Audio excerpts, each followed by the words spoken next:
Chapter 1025. It was almost November. With the arrival of the new year, the disaster of the undead finally broke out completely. The Northwind City in the Frost Kingdom was breached by the Dragon Lich, and more than 100,000 people were slaughtered by the undead. When she heard the news, the angry Princess Royal directly froze hundreds of thousands of undead. But it was too late. The souls of the mortals seemed to have been taken away by some evil force, and the underworld did not welcome these victims. The same thing was happening all over the continent. Far away in the Eastern Kingdom, the Boat of the Desert was also attacked by the evil ancient mummies. A large number of innocent civilians were killed, and their souls mysteriously disappeared. There was a great change in the underworld. After Clemvox was seriously injured and disappeared, Naruto did a very bold thing. He opened a passage and linked his kingdom to the underworld. Then a war broke out between his servants and Clemvox's servants. This war undoubtedly ended with Naruto's victory. Without the support of Clemvox, his servants could not resist at all. Soon, the source of the underworld, the Palace of the Nether Sea, was directly occupied by Naruto. Clemvox almost completely lost control of the underworld, and now the only surviving thing was the kingdom attached to the underworld. At the same time, many undead kings began to appear in the underworld. Owo the Immortal blatantly plundered souls from the underworld and turned them into undead. Many spellcasters attached to the spiritual world and the underworld also turned into liches one by one. But what was puzzling was that Jurgil did not seem to care about the drastic changes in the underworld, and Naruto did not disturb Jurgil's palace at all. Jurgil was still recording the deaths. But this time his followers seemed to have begun to record more deaths, not only of creatures but also of the world. The series of upheavals accelerated the conflict in the material plane. In order to protect the souls of their believers, the gods almost no longer relied on the Death Pantheon. They sent out their own oracles from another world to be responsible for guiding the souls. And without the watch of the Death Pantheon, in the situation of the outbreak of the undead, the demons, devils, and demons of the lower planes took the opportunity to plunder souls. The most obvious manifestation. It was in the third layer of the abyss, the Forgotten Land, that the Baylor demon leader soon found that there were more night witches and hags with abyss worms. Even the Yugoloths were no longer in the business of ferrying the Styx. On the contrary, they began to sell cheap souls. Most of them were ordinary people, not professionals. The order of the entire underworld was in chaos. The soul stealers began to blatantly harvest souls. Due to the turmoil in the underworld, drastic changes occurred in the Rift Plane and Bator Hell in just half a month. The number of low-level demons and devils that were converted had increased explosively. The underworld had always restricted the number of souls entering the underworld. But now this restriction was gone. While the undead were crazily snatching souls, the demons and devils took the opportunity to fish in troubled waters. At this moment, in the sixth tributary of the underworld, which ran through the 5 layers of the abyss, it was originally guarded and maintained by Clemvox's servants of death, but now there was no one here. Naruto did not intend to manage the Styx now. He sent all his servants of death to the battle, and the tributary here became the battlefield of the demons and the evil soul stealers. They frantically plunder souls from here. At the same time, because of the loss of the divine power of death, the chaotic nature of the abyss began to break out. A subconsciousness filled with violence and chaos was eroding the Nether River. In the endless meandering Styx, the river that ran through the entire lower plane seemed to be interfered with by some chaotic force, and the souls floating in it would disappear every once in a while. At the same time, somewhere in the first 10 layers of the abyss, a new abyss worm would quickly appear. Crimson Flat. This was the territory of the Baylor demon leader Sauron, and it was also a special area close to the tributary of the Styx. Recently, some changes began to happen here. This change was still very short, about a week or so. When Soren just received the news of the abnormality in the Styx, something strange had already happened here.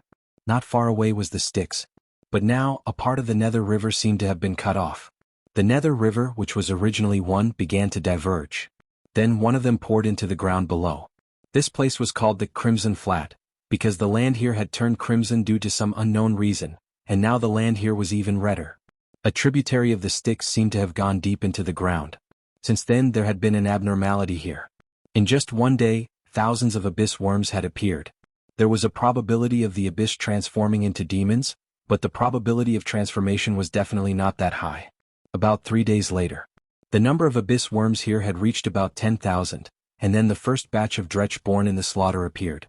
The Dretch occupied this place and began to devour other abyss worms. Soon, the most powerful demon was promoted to a berserk demon, and then to a new Glabrizu. According to the normal progress, a low-level demon lord might be born here. But since this was Sauron's territory, the abnormality was soon discovered by his subordinates. The abyss had been transforming more and more abyss worms recently, but there were still very few like here. About the 5th day, the real change appeared. In the center of the Crimson Flat there was a huge pit. It seemed to be formed by the collapse of its own accord, and then some kind of blood-red liquid began to gather in the pit. The speed of the liquid gathering was very fast, and the color of the nearby land gradually dimmed. Then, it seemed that all the abyss worms went crazy in an instant. The source of the Styx was constantly stealing souls. In just one day, tens of thousands of abyss worms were born. At the same time, these abyss worms were madly attacking and devouring each other. They ate the dead abyss worms, but they did not evolve. These abyss worms were getting bigger and bigger. It seemed that there was some kind of powerful force protecting them. They continued to evolve in the form of abyss worms. At first, Sauron's subordinates could still get close. Later, even the high-grade demons did not dare to get close because in the center of the flat, there was a huge blood pool. The area was more than 10 times larger than the blood pool controlled by Sauron. After the frenzied slaughter, 3 abyssal worms were fortunate enough to survive. Each of them was more than 20 meters long, and their skin was tougher than dragon skin. Even the high-grade demons sent by Sauron ate one of these crazy worms.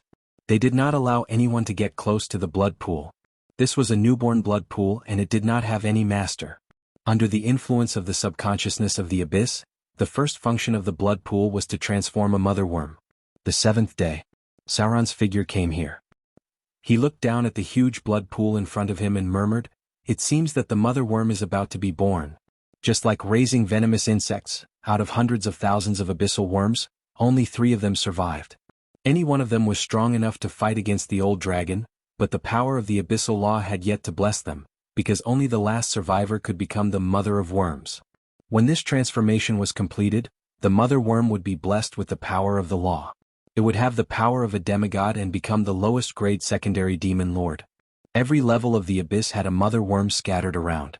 They were the lowest grade secondary demon lords and only guarded near the blood pool. They were responsible for the birth and transformation of abyss worms. It seems that we still need to wait. Sauron's eyes showed a hint of excitement. After the birth of the mother worm, the blood pool will be truly formed. Such a big blood pool. And the source is directly connected to the Nether River. I wonder how many souls it can transform in a day. Sauron's original blood pool was only 1/10 the size of this one. It could transform about 300 to 500 abyss worms a day. The huge blood pool in front of him was 10 times the size of that one. The transformation ratio was of course more than 10 times. If it was connected to the Nether River due to the influence of the abyss, the number of transformed abyss worms might increase explosively. Sauron was the demon lord here. Naturally, this new blood pool would be its territory. When the real mother of worms was born, it would need to conquer this place and then its army would expand rapidly. Immediately dispatch the 3rd Demon Legion to guard this place. Sauron thought for a while and ordered the elite succubus beside him. Don't let anyone come close. Don't disturb the battle of the mother worm. Pay attention to the Nether River nearby. Other demons are prohibited from approaching this area. Although Naruto's actions greatly increased the power of the undead, the subconsciousness of the abyss seemed to have taken the opportunity to bite off a large piece of meat from the underworld. In the lower plane, the abyss had the most tributaries of the Nether River. If there was a new blood pool in Sauron's place, then there would be new blood pools in other levels of the abyss.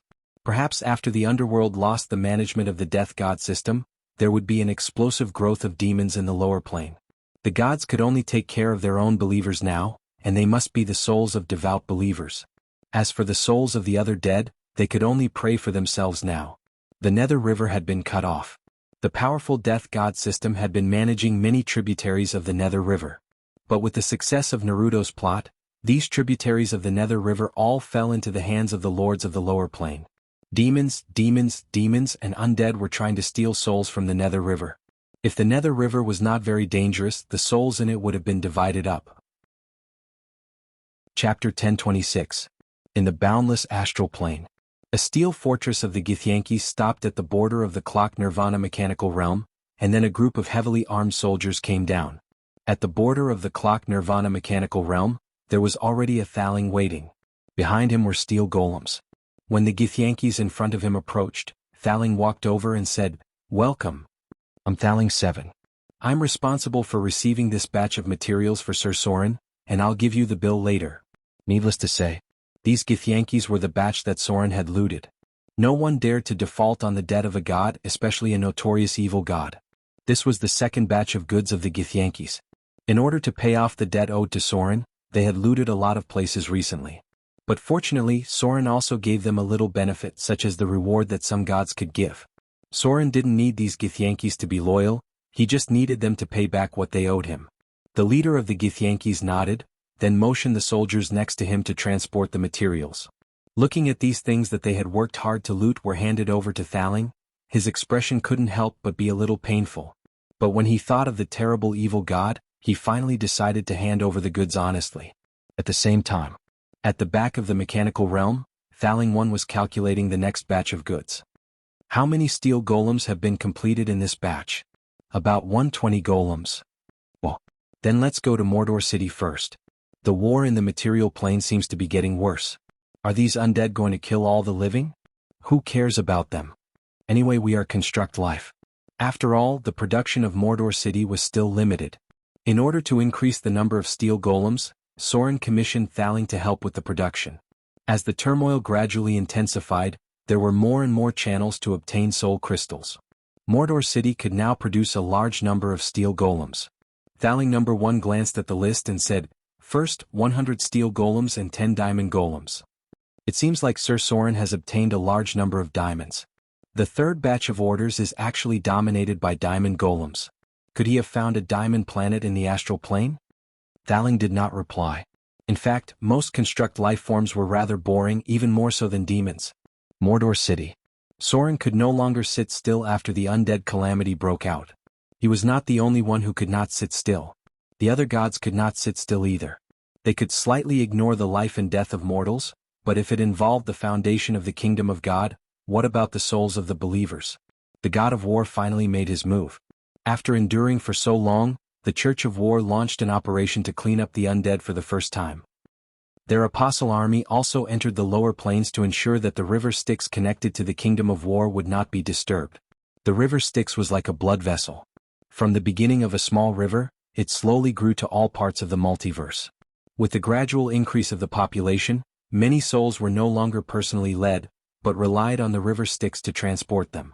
This was also the covenant made by the gods. The god of death was responsible for collecting the souls and finally sending them to the kingdom of the gods. But now that Klemvox had lost control of the underworld, this covenant was naturally invalid. The first thing the gods thought of was to ensure that the souls of their believers could return to the kingdom of God. Only then would they have other thoughts to think about others. It had to be said that the gods were also selfish. The Legion of the Church of War cleaned up the undead in the southwest of the continent. At the same time, they gathered a large number of adventurers to eliminate the undead. Once a god with great divine power made a move, it would definitely cause a huge commotion. The moment the power controlled by the god of war was activated, a large number of melee professions immediately gathered. At the same time, the goddess of strategy also cooperated with them. It seemed that they were ready to clean up the undead in the southwest plains. Thud thud thud. There was a sound of footsteps. Then Gloria's figure appeared in the room. She came over with a document in her hand. She frowned slightly and looked at Soren's face, then said, "Are you going to establish a country?" Soren looked up. He looked at Gloria's beautiful face, then gently waved his hand. Gloria came over and sat on Soren's knee, letting him put his hand into her robe and hold her gradually plump breast. His fingers seemed to have magical powers, causing her face to turn crimson and her breathing to quicken unconsciously. Soren seemed to be thinking about something. He bowed his head and said, "Yes." Gloria came back to her senses and adjusted her breathing. "Why Adele Isabella? If we establish a country on the south coast, what about Mordor?" Gloria's mind was still very clear, even if she was very shocked after knowing this. Soren fiddled with the bud and said slowly, "First of all, Adele Isabella has the blood of Queen Isabella. Second, she is the nominal lord of the Wind Spear Hills. There is no one in Mordor who is more suitable and can reduce criticism than her. The South Coast is the South Coast. The establishment of a country on the South Coast has little to do with Mordor. It's just a name for reasonable expansion. Everything will still run as it was." Gloria took a deep breath and said, You didn't choose her because she served you? Serve. Of course, it was not the service of following a god, but another kind of service between a man and a woman. Soren shook his head. Do you think I'm so easily influenced? Gloria was finally relieved. She got up and kissed Soren on the face and whispered, then do what you're going to do. I'll always be on your side. In fact, Soren asked someone to give this document to her, and she was already relieved. However, she still had to ask. The two princesses of Arendelle had already made her a little vigilant. Gloria felt that she should fight for more for herself and her mother. There was a huge piece of land in front of Soren's eyes. The topographic structure of the entire southern part of the continent was marked on it, and the location of the red dot was the Wind Spear Hills. Adele Isabella. Soren pondered and said to himself, Queen Isabella's blood. Since the Arcane Empire, there have been few powerful empires in the material plane. If Adele Isabella is secretly allowed to establish a kingdom, then the entire south coast from the south of Waterdeep City to the border of the Principality of Rossard. It can be regarded as the homeland of Queen Isabella. Separate the secular world and maintain the purity of Mordor. Use the power of the secular world to strengthen Mordor, use the council to control Mordor, and ensure that the direction of Mordor has minimal impact on myself. The future. Even if Mordor is corrupted as a god, I can easily purify Mordor directly from top to bottom. P.S. First update. I have something to do recently and I need to sort it out. The latter part is important. Chapter 1027. No country could last forever. Even the powerful Silver Age and the Arcane Empire were also destroyed. A country could only live for a few hundred years at most, and a god would be unlucky if he died in less than 3,000 years. Soren could never tie himself to the kingdom. Otherwise, when a country was corrupted, Soren would also be corrupted. The same was true for Mordor. Soren established the parliament to deal with this situation. Maybe Mordor could maintain its current prosperity for 100, 200 or 300 years, but what about 500 or 1,000 years later? There would be a day when the power class of Mordor would gradually corrupt. When the system of Mordor became a barrier, and the lower-class civilians began to accumulate resentment, would Soren also be affected? He had to return to the kingdom of God. Therefore, from the moment Soren founded Mordor, he was ready to use an iron fist to completely cleanse the system of Mordor when it was corrupted in the future. The power class needed to be replaced. This might be hundreds of years later, but Soren had to be prepared in advance. When he returned to the kingdom of God, Soren would divide the world to ensure his superiority as a god, and at the same time, when the corruption of Mordor reached the critical point of his tolerance, he would carry out a bloody cleansing process from top to bottom. Not only Mordor but even the Church of the Gods was the same. Why did the gods keep a proper distance from the Church? It was because even if the Church did something wrong, it could be blamed on some people inside the Church. Any church would inevitably be corrupted, and when this corruption appeared, the gods would eliminate it at the right time. For example, there used to be a fallen archbishop of the Lord of Light. All the sins he had committed were his own. The Lord of Light, on the other hand, could not see everyone because he was far away in mountain paradise. When this cancer was removed, the suffering believers and civilians would only resent the archbishop instead of the Lord of Light, because the Lord of Light would always be great. This was the power of the gods. Soren divided the interior of the church, divided the power of Mordor, and arranged the kingdoms on the south coast. It was all for this. In the end, Soren needed to remove himself from these and become a sharp sword hanging over the south coast of Motor City, so that all the ambitious people would not be corrupted quickly, and at the same time, complete purification, when necessary. Adele Isabella was a very important key. In the beginning, as a descendant of Queen Isabella, she was able to help Soren rightfully control some of the lands on the south coast. But now, because of the impact of the 3 Avatar crises, the entire southern region had been seriously damaged. Many lands had been barren and many towns had been destroyed. Now there were many ownerless lands. However, even if it was an ownerless land, it could not be casually occupied. This required a reasonable status. And Adele Isabella was Soren's rightful wife. The establishment of a kingdom would not be obstructed at this moment. After completing all of this, the Windspear Hills would be able to expand their territory and quickly swallow up the nearby plains, leaping to the size of the Principality of Rossard. This was beneficial to Soren's future plans, as land was the most important thing for population growth. However, after thinking about it, Soren said to himself, these still need some royal recognition. Maybe it's time to visit Princess Royal. Establishing a kingdom was establishing a kingdom. Soren was Soren. As a god, Soren could secretly control the kingdom, but once it was established, even if everyone knew that Soren was secretly controlling everything, they could never put Soren in the position of king on the surface. That was an act of digging a hole and burying oneself. Adele Isabella was a suitable candidate. As a fanatic of Soren, she would definitely return to the kingdom of God after death, and this kingdom would be handed over to her to control. Even if the kingdom was destroyed in the future, Soren's divinity would not be unstable. But this was still a risky move. Why did many gods only control a city at most and not a kingdom?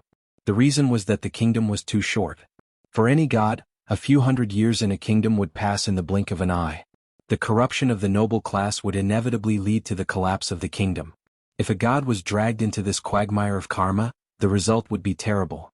Even the goddess of aristocracy was wise enough to maintain a distance from any kingdom. She only maintained the system of protecting the nobles, but she would not easily approach any kingdom. The system must be reconsidered. Soren looked at the map and pondered. There was a large area drawn on it, which was the land that needed to be occupied in the future. The aristocratic system is too backward. But without the nobles, the civilization of this era is completely impossible. It will take a long time to popularize it. The best way now should be to separate the nobles' titles from the kingdom's official positions. The feudal system is definitely not possible. The characteristic of this era was that a certain noble was basically the manager and ruler of a city, but this was not the system Soren needed. He would appropriately keep the nobles. But the power of the kingdom must be centralized. What Soren wanted was centralization, and at the same time to ensure the appointment and dismissal of any official positions in the kingdom. He would greatly reduce the nobles' land and remove them from the whirlpool of power. The situation where the nobles were equal to the emperors of the kingdom was absolutely intolerable. For Soren, the steps could not be taken too far. He did not care how long the kingdom could exist, but he cared about how much power the kingdom could have during this time. Population, land, resources. Soren needed a large number of believers, and everything was to serve this purpose. Not only his believers but also Vivian's, Gloria's, and even fallen witch Curran's. Soren wanted to establish a god system, and a god system was often born within a race. Even if the human population was the largest, there were only so many god systems. The entire Amazon rainforest could support the belief of the Storm Lord. Similarly, Sauron needed a lot of people in order to support his own divine system. Now that Gloria was already a demigod, Vivian was gradually learning to control the belief. When Vivian was fully adapted, she should stand on the stage and expand her believers. Otherwise, the little girl was likely to be reduced to lesser divine power. I should go and see Adele Isabella in a few days. Soren stood up and murmured, but now maybe I should go and divide the wealth of the river Styx. He had a big plan. It was a very bold plan. Basically, the gods of the good alignment would never do it. The gods of the evil alignment also needed to carefully consider it because this plan was cut off the river Styx. P.S. Guess what Soren is going to do with the river Styx? Chapter 1028. Cutting off the Styx. This was a very dangerous act. Because no matter who dared to tamper with the Styx at any time, it would be regarded as a very serious provocation by the Death Divine system. This could even lead to a war between the divine kingdoms, so even when the Avatar crisis broke out, no one dared to tamper with the Styx. This situation continued until the disappearance of the king of the dead, Clemvox. In the situation where Naruto and Clemvox were at loggerheads, finally some daring people began to have ideas about the Styx. There was no doubt about it. Soren was also one of these daring people. The greatest value of the Styx itself was transportation. Yugros and some demons relied on ferrying on the Styx for a living, and they also acted as assistants of the Death Divine system. However, the most valuable thing of the Styx was the goods it transported, which were souls from all over the multiverse. No matter what race or plane, most of the souls had something to do with the Styx. Soren's goal was the third layer of the abyss, the Forgotten Land. The Forgotten Land was mentioned before, but there was one thing that must be reiterated here, that was, the birth of the name Forgotten Land had a very important relationship with the Styx itself. In this level of the abyss, many demons tended to forget certain things more easily than in other places. Even people from other worlds who arrived here had to pass a compulsory exemption test after staying here for a period of time. Otherwise they would lose some memories of the past. The forgotten memories were related to their own abilities and the importance of the memories. They might forget small things like eating and drinking, or they might forget their own identity and so on. The Forgotten Land was a good place because the demons born here were purer. Most of them only retained part of their fighting instincts from their previous lives, and most of their memories had disappeared. This meant that they were born blank and were easier to be controlled by the Demon Lord. The key reason why this happened in the Forgotten Land was the Styx.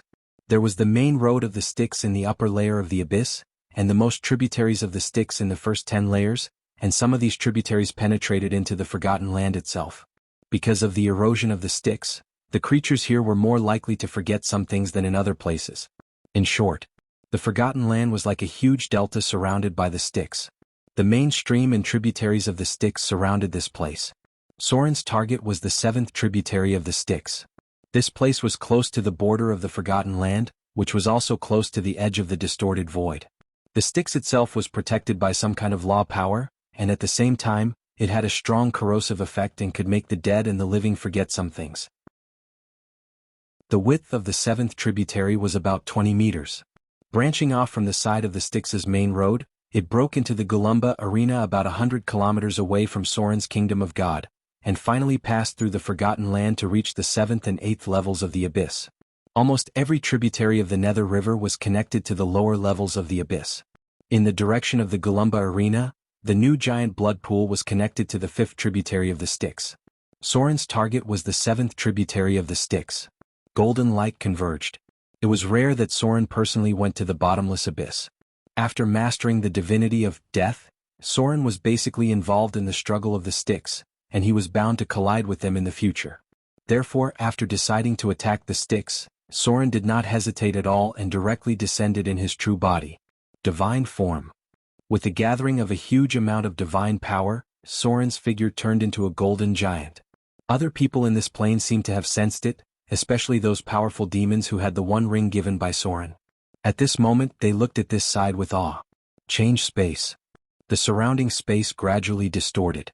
The Styx was a very dangerous thing. Even the gods could not touch it easily. Only those who had mastered the power of death could touch it, but they would also feel very uncomfortable and slightly corrosive.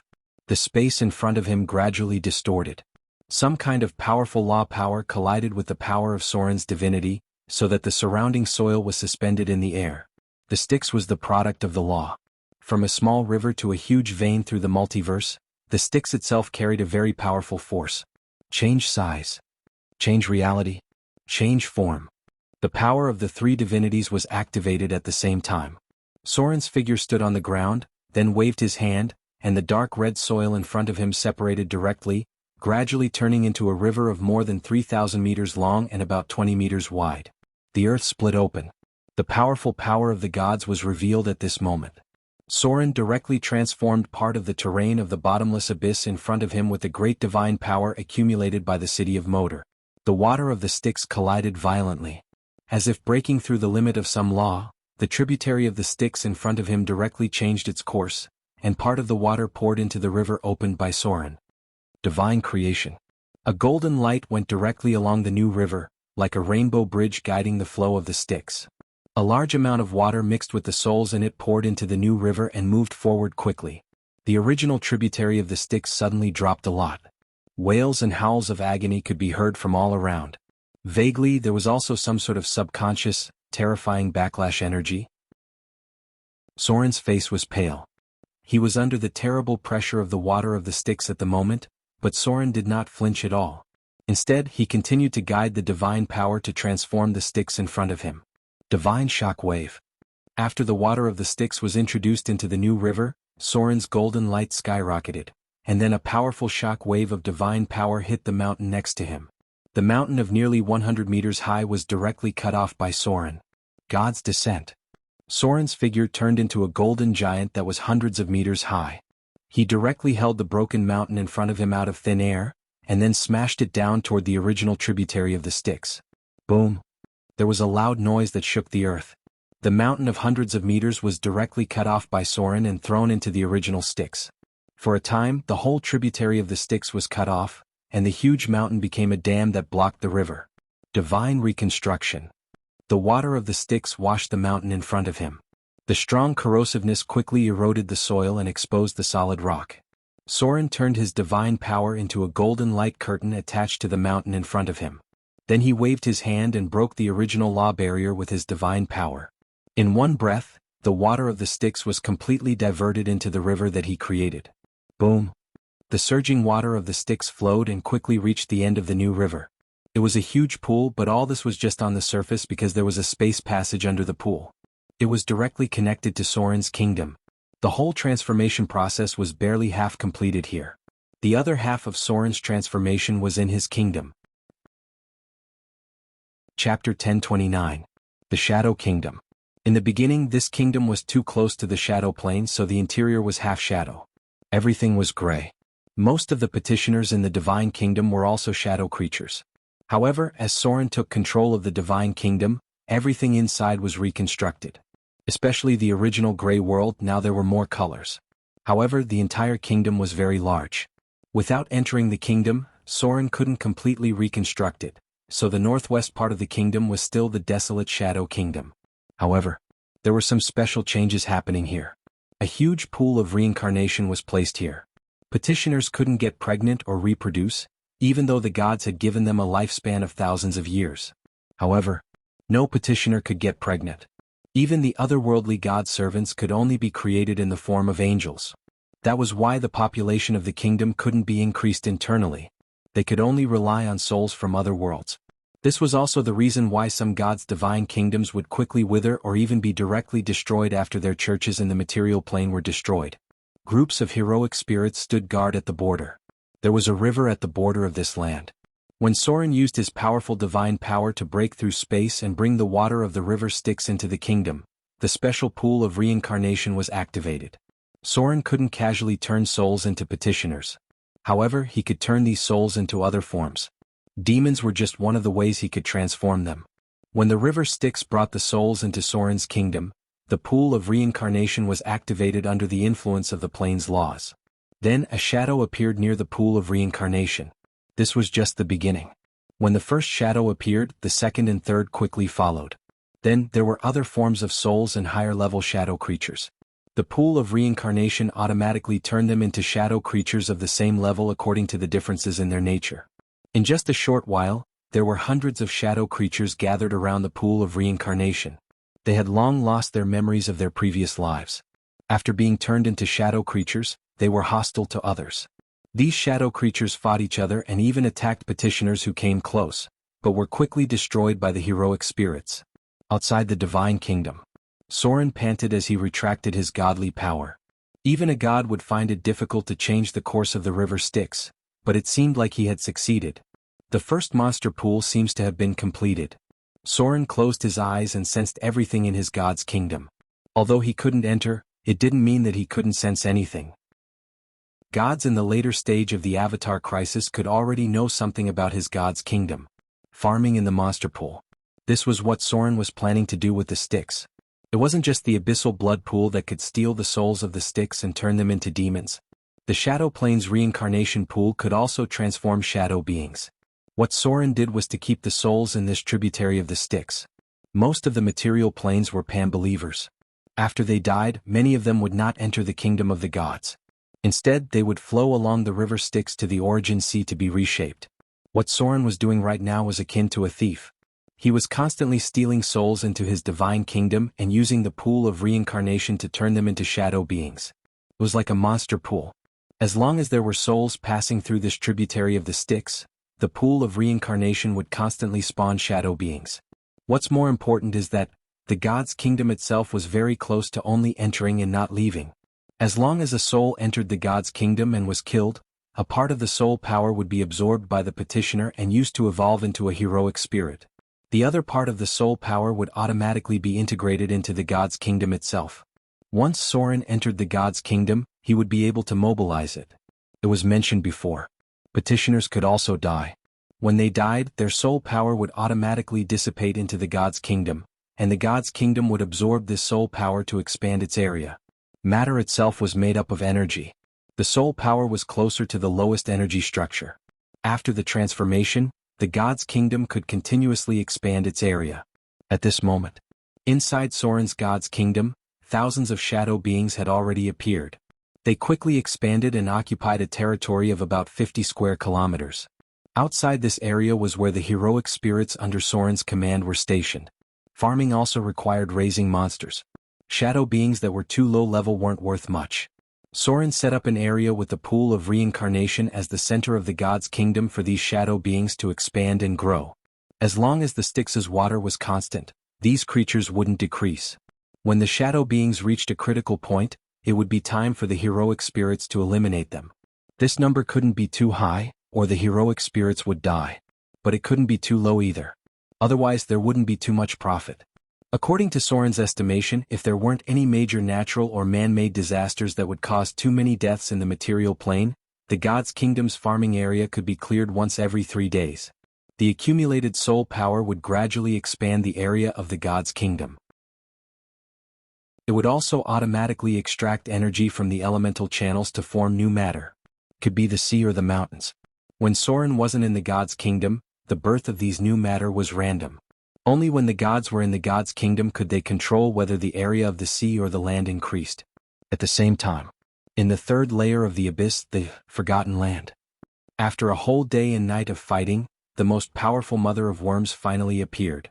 She killed and swallowed the other 2 mother of worms. Then a huge abyssal worm of more than 30 meters long appeared in front of the other demons. This was the largest mother of worms that Sauron had seen so far. She even had the aura of a giant dragon. She was probably close to the strength of a weak god. It's me. It's the leader of the Baelor demons. The lord of the forgotten land. Sauron's body was ignited in a raging fire. He walked step by step toward the mother of worms and said in a deep voice, "Lowly worm, submit under my feet. Or else, I will kill you without hesitation. I will extract your soul." The pressure of the demon lord shrouded the entire blood pool. Sauron flapped his demon wings and flew to the front of the mother of worms with a huge beheading sword in his hand. He waved the 30-meter-long flame whip gently, as if he would not hesitate to whip it down if there was any resistance. The newborn mother of worms seemed to be uneasy. It hesitated and seemed to resist. But in the end it gave up resistance because it could feel that it was no match for Sauron. Moreover, the mother of worms served the demon lord. Very good. After confirming that the mother of worms had submitted, Sauron slowly flew down. Behind him, a large group of succubus gathered. Sauron turned to them and said, "Control this place. No one else is allowed to come close. Give me the statistics of the number of abyssal worms born every day. Looks like my demon army needs to expand." One was the abyssal blood pool, and the other was the shadow reincarnation pool. In the third layer of the abyss, Soren had already controlled 2 tributaries of the Styx. The longer he controlled them, the more souls he would steal. Chapter 1030. Dense Needle Forest. A tall human ranger was walking through the dense forest. She had a very high level of skill and seemed to be moving at a speed that ordinary people could not imagine. Soon, the human ranger reached her destination. It was a woodland planted with many trees. All the trees here were planted according to a specific pattern, and in the center was a huge pale golden oak. This was the sacred land in the forest. It was a place to worship the goddess of the forest and rangers, Melikai. This goddess did not have many temples, and her favorite altar was the sacred land in the forest. Often there must be an oak tree near this altar. Melikai was the daughter of the father of the oak tree and the most powerful god of nature. However, because the father of the oak tree and Mother Earth had disappeared one after another, Melikai did not have much say in the natural god system. The goddess had been trying to regain control of nature for a long time, but this attempt was not very successful. She was best at the forest priesthood. "My lord." The human ranger knelt down on one knee and said respectfully, "Recently, a large number of magic spiders have appeared in the forest in the southwest. Their numbers are increasing and they are reproducing quickly. I suspect that this is related to the drows in the Underdark. They seem to be planning to start a war with the surface elves. These minions of the Queen of Spiders are plotting something. Maybe we should try to stop them." In the center of the sacred land in the forest, a tall woman wearing exquisite green-brown leather armor turned around. She had an extremely beautiful appearance, but there was an indescribable heroic spirit about her. She was strong and beautiful. Melikai was a kind god with a sense of humor and always had a confident smile on her face. She was very cautious about making friends, but once she recognized them as friends, she would protect them eagerly and faithfully. Although she understood that death was also part of the cycle of life, she was not as indifferent as Sylvanus. Instead, she often intervened to heal the pain of creatures out of sympathy. This goddess had been guarding the forest. She was the goddess worshipped by the rangers. What do you think? Mei Li Kai turned around and looked at her side. An elegant golden unicorn was walking leisurely. After hearing Mei Li Kai's words, it raised its head and said in a clear voice, "It should be the Queen of Spiders conspiracy. But the most important thing for us now is to protect the forest from being invaded by the undead. Presumably the elf god system can deal with the Queen of Spiders conspiracy. We just have to make sure that the demonized spiders don't spread to other forests." A faint golden radiance. The unicorn in front of him exuded a noble and elegant aura, and the ranger beside her quickly bowed to her upon seeing her. This was the unicorn goddess, Surue. She was Marikai's most loyal friend, companion, and mount. Urue loved to wander around and her personality was a little capricious. However, once she believed that the other party was trustworthy, she would show her loyal friendship and would never abandon her believers who were in trouble.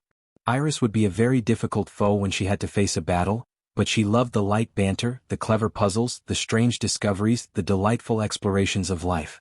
The unicorn goddess rarely managed the church, and her church was basically attached to Marikai's church. These two goddesses had a large number of ranger believers, and the priests would also part-time become rangers and droll. Among them, the priests and droll who believed in Marikai could use the ranger's weapon at will. This was a special ability given to them by the goddess, just like how Soren's priests could use curved swords. Marikai heard this and fell into deep thought. After a while she looked up and said, "That's right. How are the dryads near the misty forest? Are they still not willing to merge with us?" The ranger gently shook his head. She thought for a moment and slowly said, "These dryads serve the father of the oak and believe that one day the father of the oak will return. But they seem to maintain a very close relationship with the Shadow Lord. The recovery of the entire misty forest is also closely related to this god." "The Shadow Lord?" The unicorn goddess heard this and showed an interesting expression. She whispered, "What kind of god is he? To be able to become a mid-level god in such a short period of time, there is no doubt that he is a true powerhouse. I want to thank him in person for killing that bastard Mailer. The god of the hunt, Mailer. He was the most hated person of the forest by the unicorn goddess, and she didn't mind killing him." Similarly, Mailer was eager to taste the blood of the unicorn goddess. She had always been eager to see Soren and express her gratitude. But she was also Marikai's ally and mount. When the Avatar crisis broke out, she must protect Marikai. This goddess might not be powerful, but she couldn't be underestimated because the unicorn itself was a very powerful creature. Many of the gods of the dragons were weak, and it wasn't easy to fight them. "Soren?" Marikai's face showed a trace of curiosity and murmured, "He seems to be different from the other evil gods we have seen. He protected the south and rebuilt the order. Maybe we can meet him when we have the chance." Although the gods rarely moved around, they were not isolated from the news. Soren's reputation had spread throughout the multiverse, and even the oldest gods knew about him. Spider Forest. This was a forest ruled by spiders. In this huge forest, there lived a large number of poisonous spiders, phase spiders, shadow spiders, and so on. Now there was a very terrible spider. That was the black spider, enchanted spider. This spider was more than 3 meters long and wide, with sharp teeth and poisonous fangs. They multiplied rapidly under the influence of some kind of power, and now there were countless of them. The elves were forced to withdraw from here. Now the whole spider forest was covered with white spider webs. The forest that stretched hundreds of meters was pale white.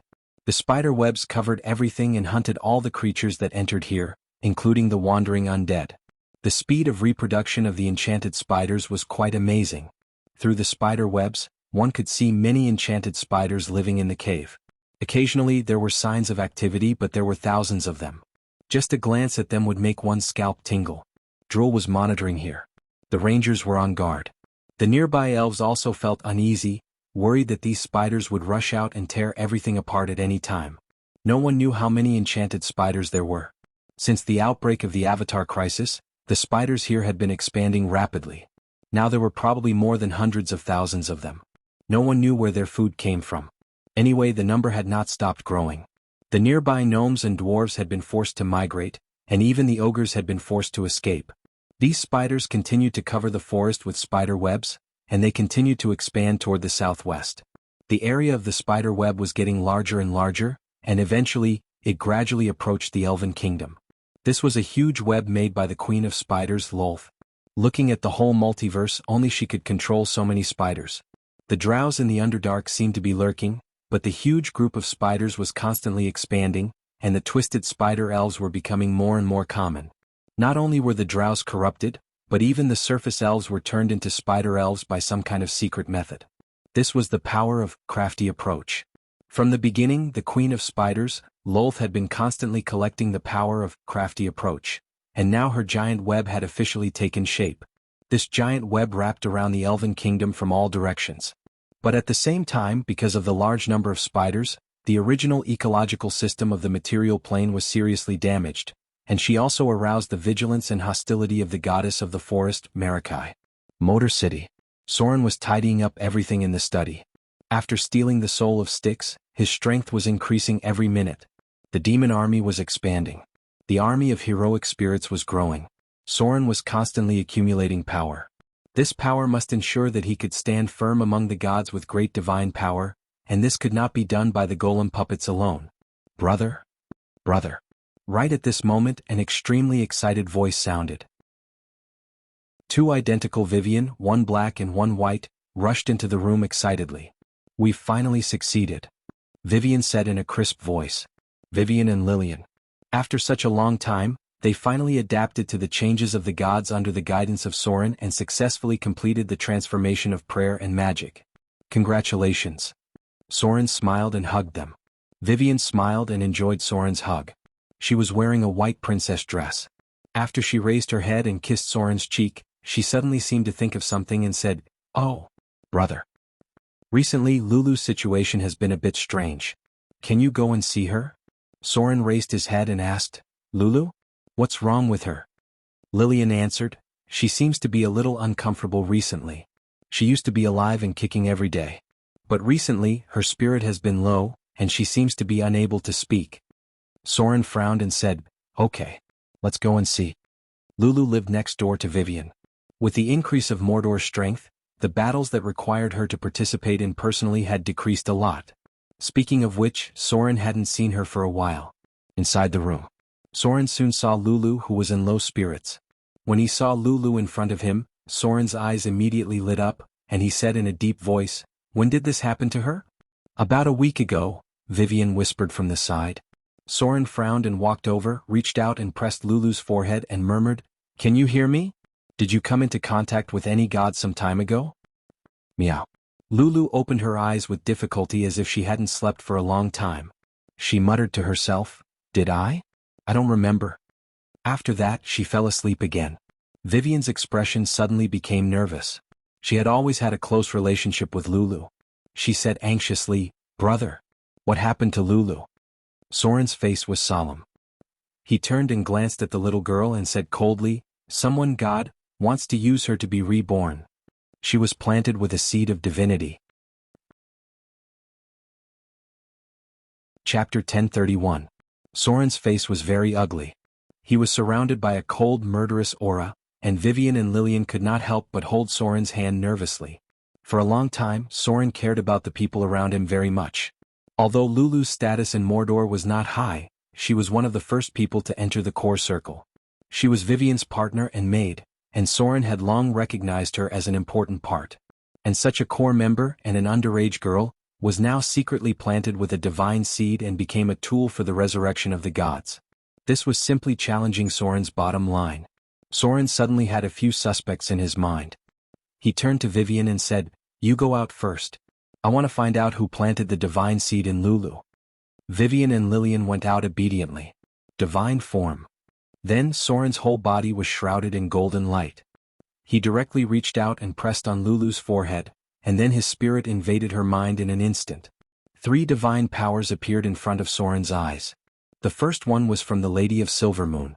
This was the power of divine blessing, and it was directly added to Lulu. The second one was from Vivian. This was the power of blessing. The little girl gave a trace of divinity to Lulu after getting the power of the divine title of fear, wanting to help her become a demigod. The third one was the most hidden, and it was wrapped around Lulu's soul. The problem was the third divine power. Lulu herself did not know about this divine power, and it was secretly planted at some time. Rather than a gift, it was more like a trick and a curse. Its function was to use Lulu's soul and body as nourishment for rebirth, when a certain existence died. The goddess of cat and dance. Soren gritted his teeth and said these words, and then his face became very ugly. To ensure her safety, he had even informed the goddess of love to bring her back. However, it seemed that the goddess of the Chaos faction did not appreciate his kindness at all. She had planted a divine seed in Lulu's body. She wanted to use Lulu as a resurrection tool in the future. First of all, Lulu was a very talented feline girl. Secondly, cats were very compatible with the goddess of dance's priesthood. Soren was sure that before she was taken away, she had secretly contacted Lulu and used some secret method to leave a seed in Lulu's body. This goddess probably had a secret plan, but looking at the situation of the seed being activated now, it was obvious that she had a plan.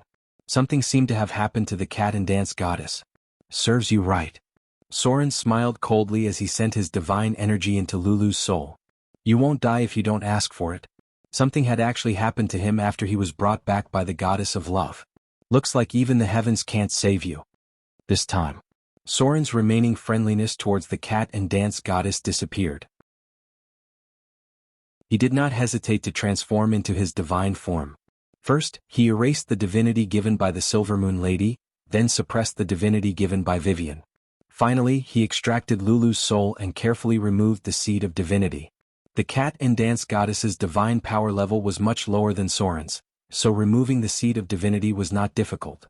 However, after thinking of something, Soren stopped and suppressed the seed of divinity instead.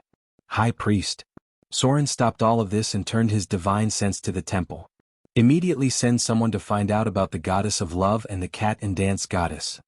Yes, my lord. The high priestess voice rang out. Soren let go of his hand and walked out of the door. Vivian and Lillian were waiting anxiously outside. When they saw him come out, they asked, "How is Lulu?" "She's fine for now." Soren nodded and said, "Maybe it's a blessing in disguise." Since the cat and dance goddess did not have a bottom line and dared to attack his people, they could not blame Soren for being merciless. If the cat and dance goddess were really dead, Soren would never resurrect her. Not only would he not resurrect the cat and dance goddess, he would also use the seed of divinity left by the cat and dance goddess and transfer her divinity to Lulu. This was something that was very likely to succeed. Under normal circumstances, the medium of a god's resurrection must have a special requirement. Many gods put the medium of resurrection on their chosen ones. Since Lulu was left with a seed of divinity, it meant that she could become the medium of a god's resurrection and inherit the divinity of the cat and dance goddess. In this way, Soren only needed to destroy the souls of the cat and dance goddess during the resurrection process, and then the divinity would be automatically transferred to Lulu. For Soren, who had the divinity of slaughter and death, this was at least 70% certain. Time passed little by little. In the afternoon, the high priest sent over a piece of information and a video. It was a land full of holes and it looked like it had been bombed by missiles. The high priest said calmly, "There is no news about the cat and dance goddess at the moment. But just yesterday the goddess of love and lady of night fought in the northwest wilderness. The two powerful goddesses flattened more than 10 mountains in the battle, and the shockwaves of their divinity turned everything within 10 kilometers into ruins."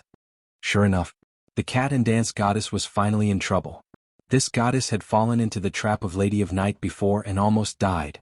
At that time she was pulled back by the goddess of love, but now it seemed that she could not hold back her desire to die, and finally something happened. She would not die if she did not seek death. Her chaotic nature seemed to make her like to try dangerous things, and now it seemed that she was about to die. The reason why she was not completely dead yet was that she had a backup plan. She still had her seed of divinity in Lulu.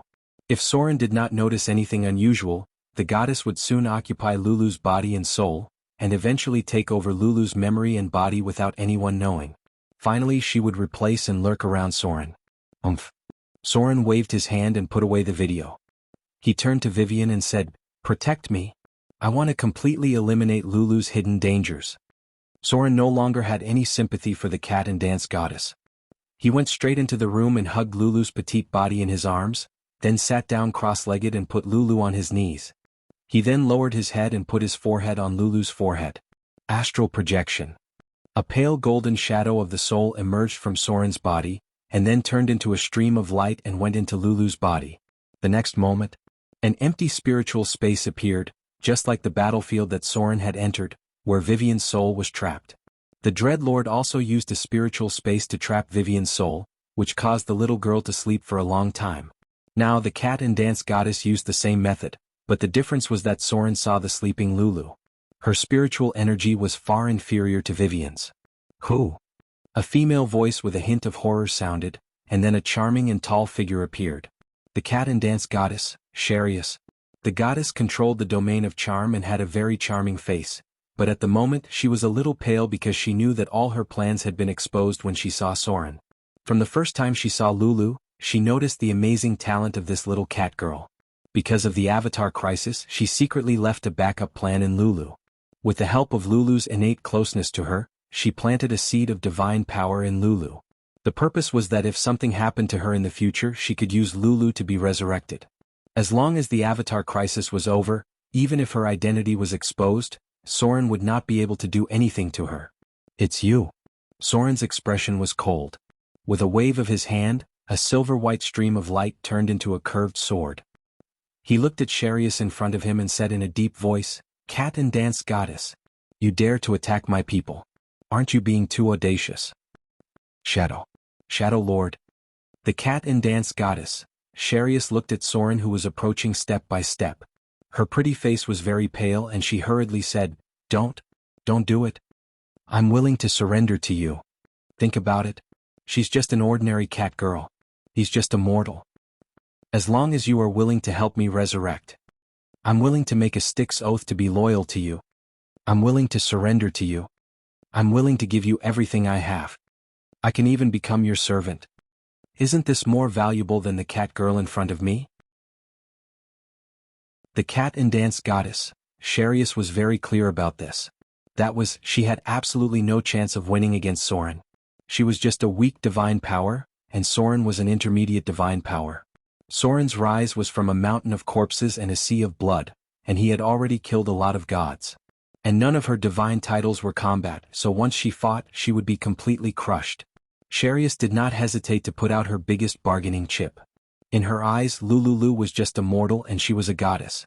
Whether it was value or beauty, she was far more valuable than the little cat girl in front of her. As long as Soren was a smart evil god, he should know which was more valuable, a goddess who surrendered to him or a mortal cat girl who was more valuable. Sharius tried her best to show her beauty and charm, and she also showed a pitiful look. She believed that no evil god would reject a beautiful goddess like her. But Soren faced this temptation that was full of benefits, and he just calmly said, I refuse. You have already crossed my bottom line. A cold light flashed. Along with the surging divine power, Soren's territory directly broke through the spiritual dimension, and at the same time, it turned into a golden light and slashed towards the soul of the cat and dance goddess in front of him. It was not like Soren had never played with a goddess before. If the cat and dance goddess thought that this could make Soren give up on Lulu and choose her, she was too naive. Chapter 1032. No. Along with the cat and dance goddess Shari's screams of despair, Soren's divine power tore everything apart without hesitation. The difference between a minor divine power and a lesser divine power was about 3 times, and the difference between a lesser divine power and an intermediate divine power was also about 3 times. Soren's strength was close to that of a greater divine power, and he could even fight the goddess of love head-on. How could the cat and dance goddess Shari's in front of him withstand Soren's divine power? A cold voice rang out, Killed cat and dance goddess Shari's. Extracting target's soul energy. You've received 150000 slaughter EXP. Target has divinity. Extracting target's divinity. You've received 8 divinity. Target has divinity. Extracting target's divinity. You've received 6 divinity. Target has the chaos, charm, kindness, travel and trickery domains. Trickery domain compatibility 85%. Extracting target's trickery domain. Your trickery domain has been upgraded. As the cat and dance goddess Shari's soul completely dissipated, a wave of divine power also entered Soren's soul. However, this goddess was too weak. Moreover, she seemed to have been killed by the Lady of the Night, and Soren received very little divine power from her. Lulu meow. Soren turned around and looked at Lulu, who was gradually waking up. Her expression was a little confused, but her mind had recovered, and all her memories had been recalled. Shari's controlled the charm domain, and with the help of the cat divine title, she had charmed Lulu's soul from the beginning, making her completely under her control. If not for Lulu's strong consciousness, she would have been devoured long ago. Master Meow. The little cat girl cleverly got up and rubbed against Soren's clothes to show her affection. Soren reached out and stroked Lulu's little head, then said, "Relax. Open your spiritual domain. I'll help you take over Sherry's divine title." Lulu Meow did a meditative action, but she didn't fully understand. She had absolute trust in Soren, especially after she recalled everything that had happened. Divine spark extraction. Soren stretched out his hand and grabbed at the air. The divine power that had dissipated when he killed the cat and the dancing goddess, Sherry's, instantly gathered. Then Soren said in a deep voice, "Be patient. Fuse with these energies. You can do it." Soren collected all the divinity from the goddess of dance, Sherry's. He then controlled the divinity and infused it into Lulu's body. The crafty approach had already been absorbed by Soren. However, as a god with weak divine power, Kara still had many other powers. Her clergy included cats, dance, hedonism, sensory enjoyment and large-scale joyful celebrations. Apart from crafty approach, Kara's domain also included chaos, charm, kindness and travel. Lulu Meow couldn't absorb all of the godhood, but she could fuse with some of it. A golden light appeared. The first power that Lulu Meow fused with was the clergy, cat. She was a cat girl herself, and her compatibility with this clergy was far better than anyone else. However, Lulu Meow's starting point was still too low. It seemed that except for the cat clergy, there was no way to accept the other clergies. Instead, they were transferred to other gods with similar clergy. Then came the power of the domain. Lulu Meow successfully fused the domain of charm and dance. At the same time, the sensory enjoyment was also fused. Then she absorbed a little power of large-scale joyful celebrations. Finally, there was a little bit of chaos and travel. At the same time, just as Soren finished all this, a golden light suddenly flew from the sky and fell directly into Lulu Meow's body. Divinity from the sky. This was the divine power that dissipated when the dancing goddess, Sherry's, died. Under the guidance of Soren, the most important, cat clergy was integrated into Lulu Meow's body. In the room, Soren quickly opened his eyes and Lulu Meow also woke up. "Brother? Brother." The two little girls appeared in the room and then Gloria came in. It was impossible for her not to notice such a big thing. "Lulu?" Vivian walked over and reached out to touch Lulu Meow's head. She turned around and said, "Brother, is she okay?" Soren smiled and nodded. "Yes. But we can call her Cat Maiden from now on." The dancing goddess, Sherry's, was known as the dancing goddess and the mother of cats. Lulu Meow inherited part of her clergy and power. Now she should be called Cat Maiden.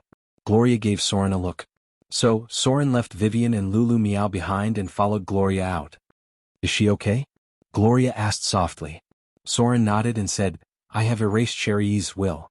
Now Lulu Meow has inherited the clergy of cat. At the same time she has mastered the domain of charm and dance." Gloria heard this and sighed in relief. She then said, "So she has become a god? What a lucky little girl." Soren shook his head. Then he slowly said, "Lulu Meow is at most a demigod with a clergy.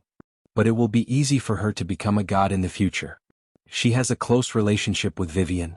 In the future she will be Vivian's subordinate." No matter what, Vivian was an intermediate god. Gods of this level should have one or two subordinate gods. Lulu Meow was undoubtedly the most suitable.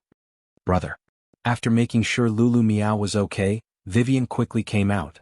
At this time, Soren also turned around and said seriously, "Vivian, Lulu Meow now has the clergy of cat. You, as her master, have the responsibility and obligation to teach her how to become a god. From today on she's your subordinate god. You need to teach her how to be a true god." Fate really gave Lulu Meow a big gift. Soren had a hard time becoming a god, but Lulu Meow didn't expect to be a blessing in disguise. She directly became a demigod. Although this was thanks to Soren, it was also her own luck. If she wasn't a cat girl, Sherry's would never pay attention to her. If she wasn't a servant of Vivian, Soren wouldn't care so much about her. For this reason, Soren even gave up Sherry's loyalty and chose to support Lulu Meow to become a new goddess. Now, there were already two demigod candidates in the whole city of Mordor. One was Saruman, and the other was Lulu Meow. In addition, Gloria gradually mastered the clergy of prophecy. Vivian and Lillian were mid-level gods, and Soren also controlled a maiden of pain. At present, Everything he had was close to the scale of a god. At the same time, after Lulu Miao got the clergy of cat, Soren also had some new ideas. Because in the belief of the earth in his previous life, black cats played a special role in the Egyptian god system. They were inextricably linked to the underworld and evil spirits. Soren controlled death and slaughter, and Vivian controlled fear and strife. These were all extensions of the death god system. Lulu Miao's existence could make up for part of it in the future. Inside a magnificent divine temple, a woman with fiery red hair and an unusually beautiful face was sitting on the throne of the temple. She opened her eyes as if she sensed something and looked at the sky. A dim star was falling. Sigh. The fiery-haired lady let out a soft sigh and then murmured, "Is this your final outcome?" The goddess of love also felt very helpless because this god was too difficult to control. She was not as obedient as the goddess of joy. Most of the time her orders did not work at all. She had already fallen into the hands of the Lady of Night, but after bringing her back from Mordor, Sharius still could not control her nature. If a god was controlled by nature, then they had lost their essence. Lady of Fire. With a golden light, the figure of the goddess of joy appeared. She sighed and said, "It seems that Sharius has completely fallen. Are we going to take revenge on the Lady of Night?" The goddess of love shook her head slowly. Then she whispered, "I can feel that the Lady of Night is weaving some conspiracy. She and the Queen of Spiders have joined forces. We can't act rashly. Let's wait for the Lady of Silvermoon to prepare everything. Mystra should be recovering soon. When the goddess of magic fully recovers, it will be time for us to take revenge for her." No matter what, Sharius was her god, and the Lady of Night had to pay the price for her repeated schemes. Otherwise, the other gods would completely despise her and think that the goddess of love was just a useless vase. Killing a god was a very serious provocation to the main gods. The plague was still spreading and the power of death was getting stronger and stronger. Everything brewing in the material plane seemed to be accumulating, waiting for the moment to completely explode. P.S. Volume 9 ends here. Tomorrow will be Volume 10. The last wave of the undead disaster will also begin.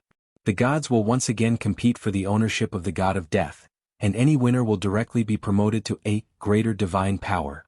Naruto, who has been plotting for a long time, Clemvox, who has disappeared, the goddess of death and magic from another world, the god of murder who broke through the seal, the god of lich who is barely alive, the lord of the undead in the abyss, and the lord of the undead in the lower planes.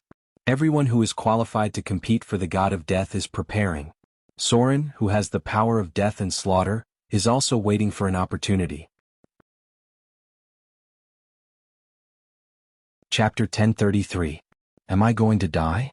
The bonfire could not dispel the chill in his body. Zoe held his brother tightly in his arms. Hunger had made him lose most of his physical strength, but at this moment he still held his 10-year-old brother tightly under his body, closed his eyes and waited for the pain of being bitten. Maybe death is relief, Zoe thought. He could feel his young brother shivering. He tried to comfort his brother, but he did not know what to say. He could only murmur, "I'll see my father and mother soon." The expected pain did not come. There was a scream in the darkness, followed by the sound of something falling to the ground. A slender figure appeared in the darkness. He frowned and glanced at the ghoul in front of him, who had been killed by an arrow. Then he glanced at Zoe and said, "Captain, there are 2 living people here." They were saved. Zoe opened his eyes in surprise. There was still a trace of despair and ecstasy on his face. He turned around and saw a dead body. It was an extremely ugly ghoul who used to be his companion. His name was Zinov from Southwind County, and he used to be a coachman. The ghoul's limbs were very slender and the skin on his head was sunken. It seemed that he had been in a state of hunger for a long time. The only special feature was his stomach. This ghoul's stomach was bulging high, as if a stone had been stuffed into it. This feature also appeared on Zoe and his young brother. Without exception, their stomachs were a little bulging because they did not store food in their stomachs, but bark, grass roots, leather, and even some kind of soft soil. These foods, which were extremely difficult to digest, could temporarily resist hunger, but could not supplement the nutrients they needed. Their former companions fell one after another. Many people, including his father and mother, had become ghouls because of hunger and torture when they were alive. They were refugees living in the wilderness. They heard that the south coast was rich and stable, and hoped to cross the wilderness to reach the Wind Spear Hills. Here. The young rogue threw a small package over, but his eyes were still vigilant. Eat something first. There was food. Zoe's eyes lit up as he rushed over. He took out the black bread and took a bite. The familiar taste made him cry. He hadn't eaten real food for a long time. As if thinking of something, he quickly broke off a small piece of bread, put it in his mouth and chewed a few times. Then he took it out and put it in front of his weak brother and whispered, "Joey, there was food. Bread, hurry up and eat some. You'll have more strength." Water. The rogue's eyes softened a little when he saw Soren's action, and then he threw a kettle over. In the wastelands he had seen many refugees who had completely lost their humanity and reason. The young man in front of him was much better than most he had seen. Are there any survivors? A middle-aged man with a cold expression appeared, followed by two shining soldiers. The middle-aged man glanced at Zoe and asked, "Have you checked her?" The young rogue shook his head. The middle-aged man glanced at them and said in a deep voice, "Prepare some food for them." Then he would take it to the temple and hand it over to the priest. "The whole area has been infected by the plague." After that, he whispered to the person next to him, "Send them away now. Be careful that they become ghouls on the way." Zoe regained a lot of strength after eating. He looked up at the man in front of him in awe. Suddenly, he seemed to recognize something and said in surprise, Are you from Mordor City?" The middle-aged man nodded, but he did not pay attention to the young man. He still had a lot to do. The nearby water sources were polluted. Many starving refugees only needed a little bit of death power to turn into ghouls. Some of the first batches of people he received became ghouls on the way. Not only did they kill many refugees, but even 3 of his men were killed. These were all good men from Mordor City. The middle-aged man's face was full of pain at the thought of this. The strength of the guards in the Wind Spear Hill was too weak. He brought 12 people from Mordor City. He did not expect that a mistake would kill a quarter of them. Those damn ghouls. The young rogue saw that Zoe had recovered a little and came over. He said in a deep voice, "How many people do you have left?" Zoe thought for a moment and said, "Some fell behind. We encountered a group of goblins on the way. Some have become man-eating monsters. I don't know. There were more than 100 people when we set off. Now only the 2 of us are still alive." The young rogue was silent. At this time, Zoe noticed that the other party had pointed ears. This was a half-elf rogue. "Come with me." The rogue did not seem to be interested in talking. He said in a deep voice, "I will take you to a safe place first."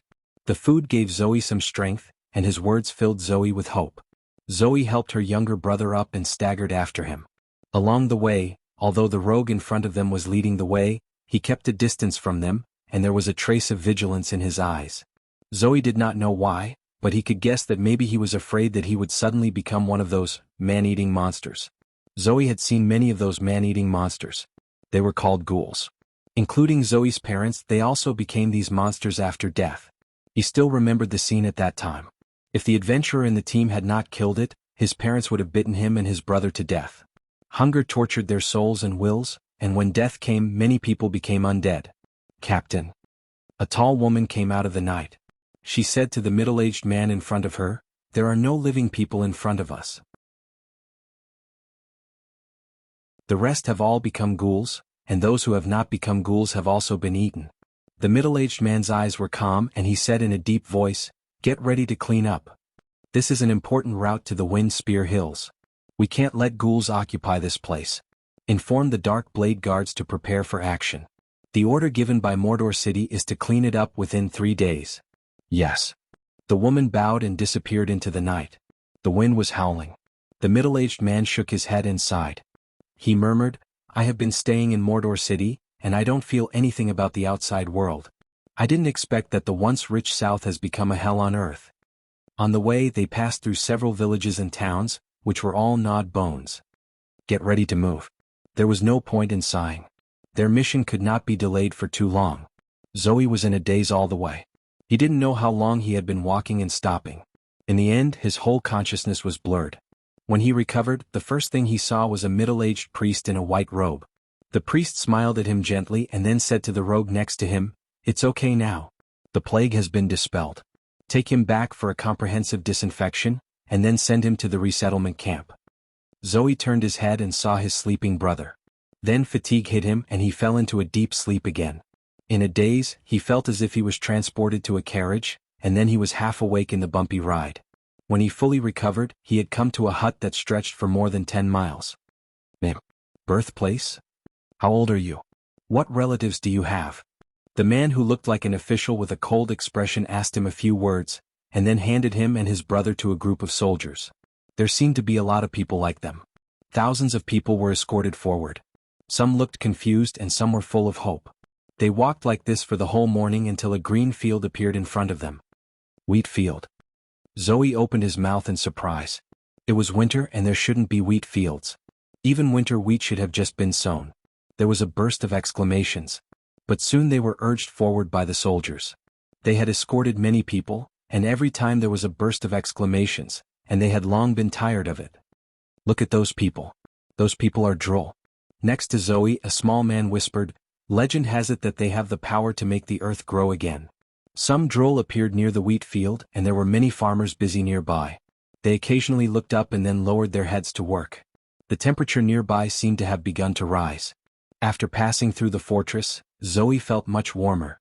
At noon, Zoe and others arrived at their destination, which was a medium-sized town. They were placed in the south.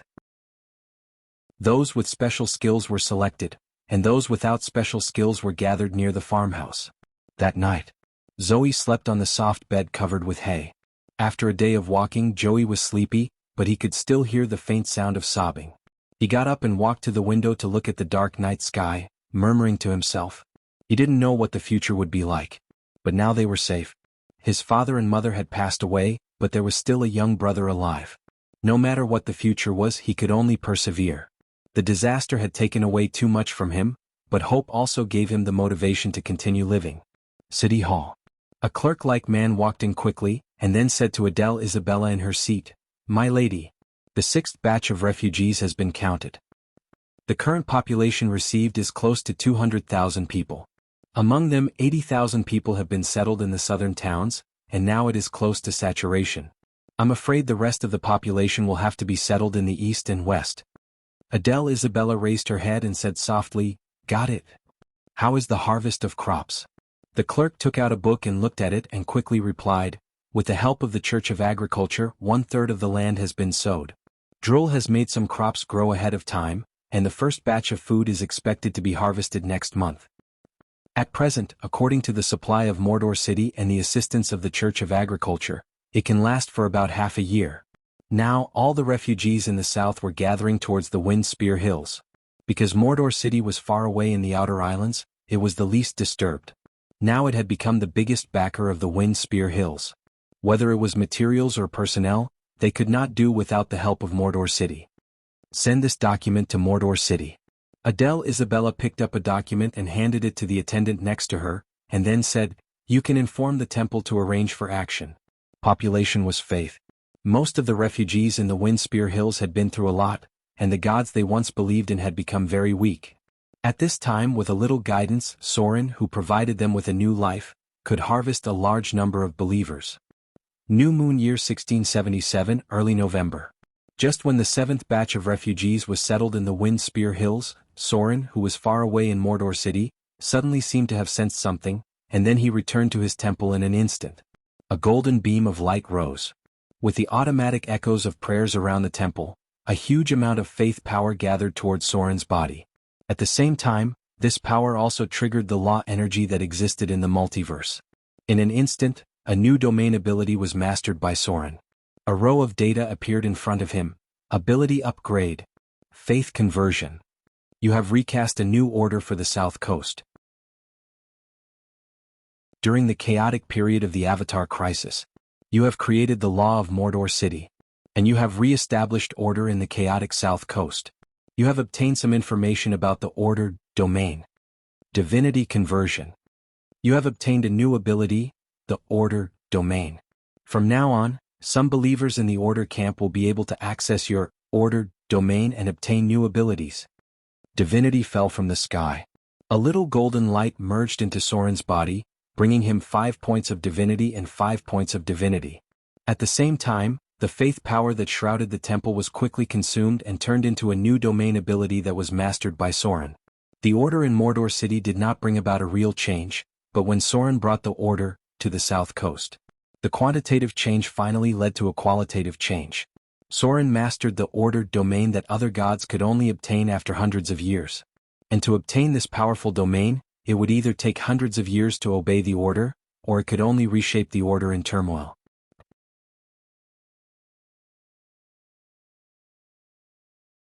Chapter 1034. The Emerald Forest. A fairyland surrounded by clouds and mist. It seemed to be isolated from the chaotic world. Even the disaster of the Avatar crisis did not affect this land because it was located in the depths of the Elven Kingdom and belonged to a group of very powerful creatures. They were the dragons. And they were the most powerful golden dragons among the metal dragons. Golden dragons liked to live near warm mountains. They maintained a friendly relationship with the elves. As they grew older, golden dragons would gradually turn from dark yellow to golden, and eventually the color of their pupils would become lighter and lighter. At this moment in the dragon's nest in this mountain, a golden dragon whose pupils had turned pure gold like melted gold was entrenched here. It was an old golden dragon that had lived in this mountain for thousands of years. It was a little different from other dragons. Golden dragons would slowly grow beards over time. The golden dragon in front of them had a beautiful golden beard, and it looked like a learned sage. Golden dragons were favored by luck. When a golden dragon was old enough, they would understand a trace of the power of luck. They could give themselves and nearby allies a bonus of luck through the gems embedded in their bodies. The golden dragon in front of them had many colorful gems embedded in its dragon scales. They were all masters of magic and were far better at magic than other dragons. Golden dragons were the favorite of the dragon god among the metal dragons. They were also the only ones among the metal dragons that could fight against red dragons head-on. Silver dragons were much weaker in this regard. Dracolic. At this moment, the old golden dragon in front of them had a dignified expression. He said to a beautiful woman in front of him, "Is someone trying to resurrect the Dracolic again? Who is it? Dragon cultists. The god of liches? Is he also the mastermind behind this?" Standing in front of the old golden dragon was Alexandrina, the silver dragon that Soren saved. She perfectly completed the task that Soren asked her to deliver the news of the Dracolic's appearance. The dragons hated the Dracolic very much. This hatred was beyond their attributes. When a metal dragon and a five-colored dragon encountered a Dracolic at the same time, they would most likely work together to send the Dracolic to the dragon's tomb. The dragon god also hated the Dracolic very much because this undead dragon had betrayed their faith. It was a form that the dragon god hated very much. "I see." The old golden dragon pondered for a moment and said slowly, "I'll send the news back to Dragon Island now. If the Lich God also interferes in this matter, it's not something we can deal with by ourselves. This matter must be reported to Lord Dragon God." The god of Lich himself held the divine title of Lich. If he were to resurrect the Dracolic, the chances of success would be very high. 1 or 2 gold and silver dragons were not enough to fight against the Dracolic, but because of the Avatar crisis, all the gods had fallen to the mortal world, and the dragon gods had also fallen to the material plane. However, they did not go to the mainland. Instead, they went to another place, Dragon Island. As mentioned earlier, many planes were attached to half-planes. Just like how the moon orbited the Earth, there were also half-planes attached to the material plane. There were even gods who had grafted their divine kingdoms onto the material plane. Dragon Island was such a special place. It was the habitat of the dragons, a space that was closed and outsiders were not allowed to enter. Its entrance was at the farthest end of the sea, and only a few people were lucky enough to enter it. It was an island country surrounded by the sea, and it was also a large half-plane attached to the dragons. Similarly, there was another larger country, and that was the legendary Dragon Country. This was a world that was difficult for mortals to reach, and it was also a shelter built by the dragon god for the dragons. The pentashade dragons, metal dragons, and gem dragons could all be found in the Dragon Country. The dragon god was on Dragon Island. He was very smart to avoid the struggle of the gods. As a dragon, he did not need the faith of other races. Even the dragon itself needed very little faith, so the dragon god did not need to be involved in the battle of the Avatar crisis. The Order of the South Coast brought Soren a new domain power. This was a powerful force, and at the same time, it also gave Soren an additional ability, which was to endow the land and the plane with the Order attribute. If Soren wanted, he could also turn a land in the bottomless abyss into an evil one. Of course, this would consume a lot of divine power. Soren was not yet ready to fight against the bottomless abyss. He still needed to quietly accumulate power. However, while Soren was constantly stealing souls in the river Styx, good news from the Sigil City was also sent back. The Fallen which had obtained the nucleus of the Mies. However, at the same time, the other party also made a very serious request. This request was made to Soren, but because the gods could not enter the sigil city, the news was passed to Soren by the high priest. These survivors of the Arcane Empire hoped to get the support of Soren. The destruction of the Arcane Empire was inseparable from the gods. One of these survivors of the Arcane Empire defeated another revenge party, and they thought that they should draw a powerful god as their backing and restore the glory of the Arcane Empire. Soren was their target. He was a newly ascended and powerful deity who was also curious and fond of arcane magic. Moreover, his woman was a witch. Note: these survivors of the Arcane Empire mistakenly believed that the Fallen Witch was Soren's intimate partner. The Fallen Witch did not deny this and used this to prove her worth. The Arcane Empire? Soren stood at the top of the tower and pondered. He said to himself, "It's absolutely impossible to restore the original Arcane Empire. I can't go to war with the gods for the nucleus of the Mies. And the Arcane Empire used too much energy in the past. If it wasn't for the self-sacrifice of the Oak Father, I'm afraid that the material plane would have been destroyed. The Arcane Empire civilization can be learned from, but it was too extreme in many aspects. Civilization must be controlled by power. It's good to use it for the people's lives, but if it's arrogant enough to challenge the gods, it must be completely destroyed. If it wasn't for the research of the neutron star golem, the Arcane Empire would not have been destroyed so quickly. This kind of golem that could threaten the gods' kingdom was not tolerated by the gods. After all, Soren had learned some secrets after being a god for so long. In order to break free from the shackles of the Fate Tablet, the gods once conspired together to fight against a very powerful existence, and Jurgil was one of them. This matter was related to the retirement of some ancient gods.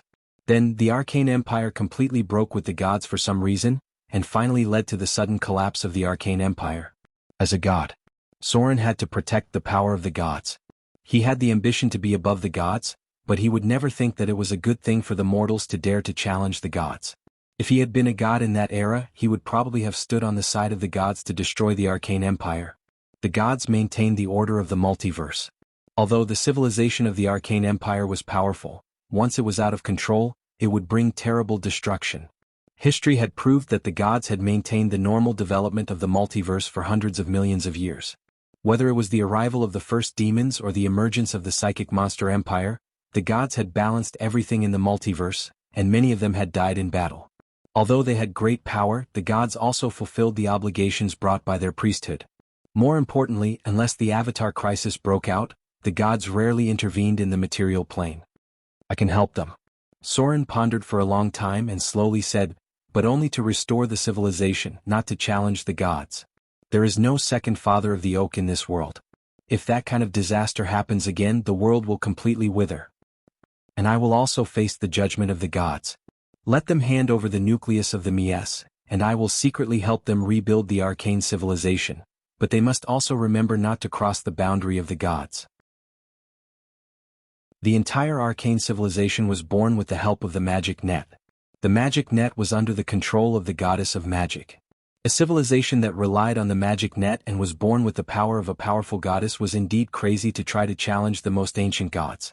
Rebuilding the civilization was a long process. Even with the remnants of the Arcane Empire, the huge resources needed to build a floating space city would take decades or even hundreds of years. Soren needed this time. As long as the Avatar crisis was over, other things could be dealt with later. Even as a god, Soren spent a lot of money to build a floating space city. The Arcane Empire had more than 10 floating space cities in its heyday, which was the accumulation of thousands of years of civilization. Even with the help of Soren, it was difficult for them to build a floating space city in decades. As for challenging the divine kingdom, even a weak divine power would need 2 or 3 floating space cities. Civilization was a good thing for all races. But the ambition to challenge the gods was not a good thing.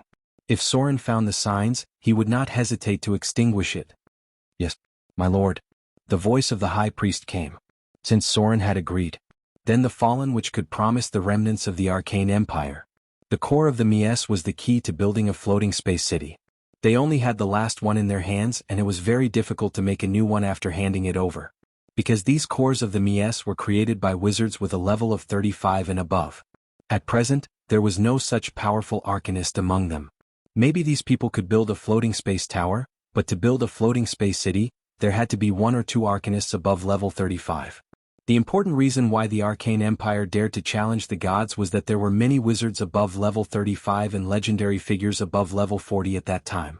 Unfortunately, these powerful spellcasters eventually disappeared. For Soren, as long as he got the core of the Mies, it was only a matter of time before the Mordor city rose. Chapter 1035. After receiving Soren's promise, the sigil was very fast. The Fallen Witch, as Soren's intimate partner, quickly gained the trust of the arcane survivors, and brought the Mies's core back to the material plane. However, the survivors of the Arcane Empire also asked Soren to find them a quiet land in the material plane, where they could temporarily avoid the eyes of the gods. Until now, many gods were hostile to the survivors of the Arcane Empire, especially the Droll of the Nature sect. Fortunately, Soren had a lot of land, and it was impossible for him to give them a piece of land in the Outer Islands. However, there was a piece of land in the Far East that was discovered by the pirates under his command. The area of the land was not small, and it was also the result of their own actions. Soren was going to let them go to the land with strong radiation to see what they had done. If not for Soren's protection, these people would have to hide in the sigil until they died of old age. Only the sigil city, where the gods could not enter, could protect the survivors of the Arcane Empire from being hunted down by the Droll. The self-sacrifice of the oak tree's father made many powerful Droll angry and hateful towards them. After getting the Mies's core, Gloria left to prepare a large-scale teleportation circle, and Soren also used the power of the divinity to space change to prepare for it. About a day later, a portal was opened in the shadow plane, and then Soren used the power of the divinity to send a huge crystal ball over the Mies's core. Soren felt that the space was instantly filled with energy and murmured, "It's worthy of being called a divine artifact since the age of thorium." The Mies's core was a huge magic device. It looked like a crystal ball, but it was 150 feet in diameter. The ball emitted a very bright light as dazzling as the sun, and there were some slightly dark shadows on the surface. Below it was a gorgeous pedestal that held the perfect spherical device. Its function was to extract the raw energy of the magic network and transfer it to the crystal ball as the center. It could automatically supply energy to quasi-magic items, and at the same time, it allowed arcanists to create quasi-magic items without having to consume constitution points, soul energy, or cast permanents. Simply put, within the range of the Mies's energy core, the requirements to create all magical items were greatly reduced, and the success rate was astonishingly high. This was a very abnormal ability. This was also the reason why the Arcane Empire was able to achieve mana, and at the same time, many magic tools could be popularized among the commoners. Elemental fission only provided the basic energy source, but the Mies core could increase the chances of all spellcasters within the territory to create magic items, and at the same time, reduce the cost of creating magic items. During the era of the Arcanum Empire, every floating city required at least one Mies energy core, which was an important component that allowed the city to float. However, the power of the Mies core also had a limitation, and that was that it could only be used within a range of 1 to 3 kilometers. If the diameter of a territory exceeded this area, more than one Mies core would be required. This was because there would be a core area in the floating city, and only wizards who were powerful enough could live near it and enjoy the power of the Mies core. If the power of the Mies core went beyond this area, the effect would quickly weaken, and it would only be able to maintain the basic energy supply, just like a natural nuclear power plant. As a powerful artifact, the Mies core itself was a very dangerous thing. Touching the Mies core was a fatal act, and any mortal who touched the device would be killed instantly, regardless of the test of immunity. Any object, even magic items, that touched the Mies core, except for the pedestal, would be instantly disintegrated, and any undead creatures that touched the Mies core would be destroyed immediately. Mortals could not touch the Mies core or they would be destroyed instantly. This was because the Mies core contained a terrifying amount of energy. Is this the legendary artifact, the Mies core? Alice looked at the crystal ball in front of her with a fascinated expression and murmured, "What a terrifying amount of energy. I can feel the surging magic energy nearby." Soren nodded and said, "Yes. This is the Mies core, the legendary artifact that can extract the power of the magic network."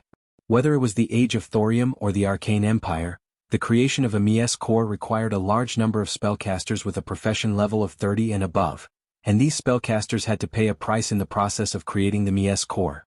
There were no records of the Age of Thorium. However, in the thousands of years of the Arcane Empire, there were less than 20 Mies cores created. Even with the power of the entire Arcane civilization, there were only so many Mies cores created in the span of 1,000 years. One could imagine how precious the Mies core was. We can start now. Gloria's expression was a little excited, and she said to Soren excitedly, "Get ready to send the Mies core into the Arcane Tower." Soren nodded. Divine form. Reality change. Space change. The only one among these people who could remove the Mies core was Soren, and he had to be in his divine form. He turned into a golden giant hundreds of meters tall, held the Mies core in the void, and then sent it into the Arcane Tower with the power of divinity. The next moment, powerful energy burst out directly, and all the magic crystals around all lit up. The magic lock that enveloped the space seemed to be fully charged all of a sudden, and it automatically activated to cover a range of 20 kilometers. At the same time, it also activated the energy barrier. But this was only the most basic. The real power of the Mies core was that in addition to the huge amount of energy, it could also connect to the magic network and activate the anti-magic field. "You can get ready now." Soren gasped and turned into the holy form, then said to Gloria, "Get ready to start the test." Gloria nodded with a serious expression. The next moment she appeared directly at the top of the Arcane Tower. She clenched the scepter of Savras and tapped it gently. Then an invisible wave of energy spread toward the city of Moder. There was a burst of exclamation. Within the range of Moder, all the wizards under Gloria's command and other wizards from other places were instantly disconnected from all the magic connections. They instantly found that their casting ability had all disappeared. Not all of them had disappeared. Some wizards above level 15 still retained their spellcasting ability, but they were still affected by the interference. They looked at the sky in surprise, not knowing what happened at this moment. Fortunately, the activation time of the anti-magic field was very short, and they soon regained the ability to cast spells. It worked. Gloria walked down with a smile on her face and nodded. "The anti-magic field has been activated." Within the range of the anti-magic field, the casting ability of middle-grade wizards will be completely sealed. Next step. It's time to prepare the casting license. In order to prevent the abuse of magic energy, especially in a special place like the floating city, Soren must prohibit other wizards from causing damage. The anti-magic field was not only used for fighting, but also to ensure the safety of the floating city.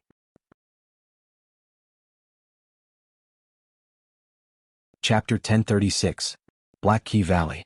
The raging fire ignited the valley, and the screams of humans could be heard from time to time. An elegant silver dragon hovered in the sky, and next to it was a gold dragon and a copper dragon. At this moment there were many corpses in the valley. Most of them were members of the dragon cult and some of them were elves. In order to help the dragons destroy the Dracolic, the nearby forest rangers corresponded to the Covenant. At the same time, the goddess of the forest, Marikai, seemed to be disgusted by the existence of the Dracolic and gave some help. However, the battle was not a one-sided situation. Among the members of the dragon cult below, there was a wizard wearing a purple robe, which was the symbol of a top member. Half of them were legendary mages and liches. A dead black dragon turned into a Dracolic had fallen in the valley. Under the siege of 3 adult dragons, the newly resurrected Dracolic could not hold on for long. The dragons besieged the purple-robed wizard, while the other rangers waited for an opportunity to move. In the shadows, a tall and graceful figure slowly walked onto the battlefield. No one seemed to have noticed her arrival. She walked up to one of the dead high-ranking members of the Dragon Witch cult and waved her hand, extracting a soul from the corpse. "Finally found you." Verges, the goddess of magic and death, showed a satisfied smile and murmured, "God of liches. Let's see where you can run this time." As a god from another world, Verges, the goddess of magic and death, had the ability to understand death. She used the power of magic to extract the soul and interpret it. For so long she had been tracking the traces of the god of liches. This was a cunning god. Although she was not powerful, she knew how to protect herself. The battle in the valley was about to end. Verges, the goddess of magic and death, did not intend to disturb them. In the past, there had been red dragons that were older than old age. But just before she disappeared, the Dragon Witch cult had captured a emblem of the goddess of the skeleton of a huge dragon. Frowned and looked in order to revive as many Dracolics as possible. The gods were not ignorant. They would even transform white dragons themselves. However, the success rate of the transformation was relatively low. Wind Spear Hills. Most of them would become low-level surrounded by mountains, The elite guards from the city of Moder were moving forward quickly. And assassinate those sorcerers. They approached under the cover of night until a commanded the operation in front of them, and Soren's figure also appeared in the vicinity, but they did not mean to make taken care of by the rogues. The battle soon broke out. Adele Isabella had also joined the battle. Sneaked in and as a legendary class player, outside. She had been blessed by Soren. When the first batch of members of the dragon which cult was assassinated, legendary class they finally reacted and alerted everyone in the camp. A cold male voice rang out. Too late now. Target a large number of high-ranking members of the dragon shaman cult. Unlike the other revived undead dragon, all of the rogues who served Soren had the potential to become battle thieves. There was a red dragon entrenched in the Windspear Hills. A group of elite arcane assassins cooperated with them. The giant's burly body was buffed by multiple divine spells. With a dull roar, the figure of the Draculix rose into the air, but as soon as it flew up, it stiffened in the air. The figure of the divine priest Milan appeared, and with the help of many priests she cast more than 10 divine spells. Compared to the past, the divine priest Milan had grown a lot. This little girl quickly matured and worked hard to take over the position of the high priest in the future. The second batch of successors trained by Soren had begun to step onto the stage. In the future, the high priest would follow him into the kingdom of God, and the divine priest Milan would take over the scepter of the church. It's almost over.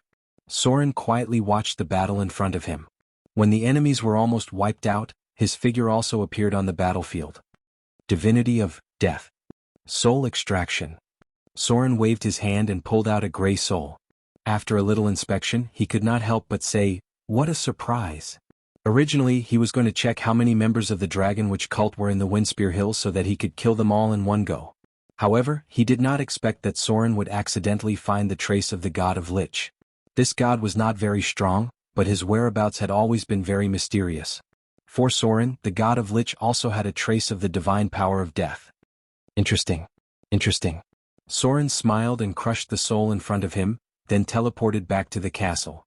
My lord. About a quarter of an hour later, the figure of a rogue appeared outside the door. He knelt down on one knee and said, "The territory of the gnomes seems to have been breached by the undead. We found traces of Siric's followers." Sirik? Soren frowned and murmured, "It seems that some things have been changed by me." Sirik actually made a move on the gnome gods. He thought carefully and decided to put off the matter of Sirik first. The god of Lich was currently in the southern part of the continent, and he was secretly colluding with Szasztan. Soren was going to kill him. If he could kill the god of Lich, Soren could not only replenish the power of the divinity of death, but also obtain some special abilities and secret spells. After all, the fall of the god of mages was related to this guy.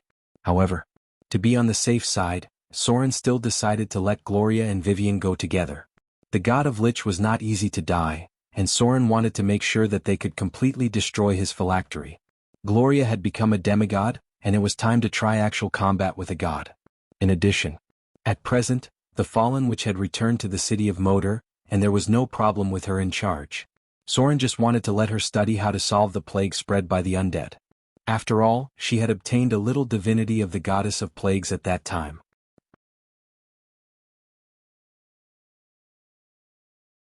Chapter 1037. Bayfong County. It was close to the northern tower, but it was not the territory of the witches. It belonged to the church that served the Lady of Night. The Church of the Gods had many private lands in the material plane. After the end of the era of Queen Isabella, there were no more powerful empires in the material plane, and the church took the opportunity to gain some secular power. However, under the constraints of the gods, the church did not dare to steal too much power.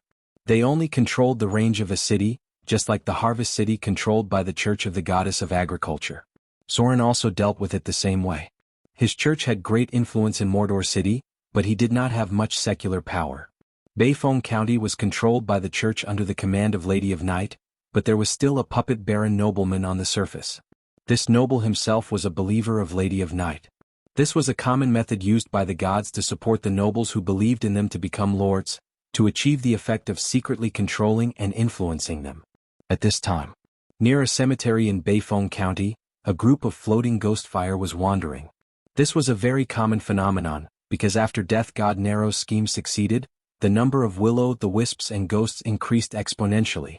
Now, the nobles did not dare to bury their corpses near their original graves, and many large-scale graveyards were dangerous even during the day.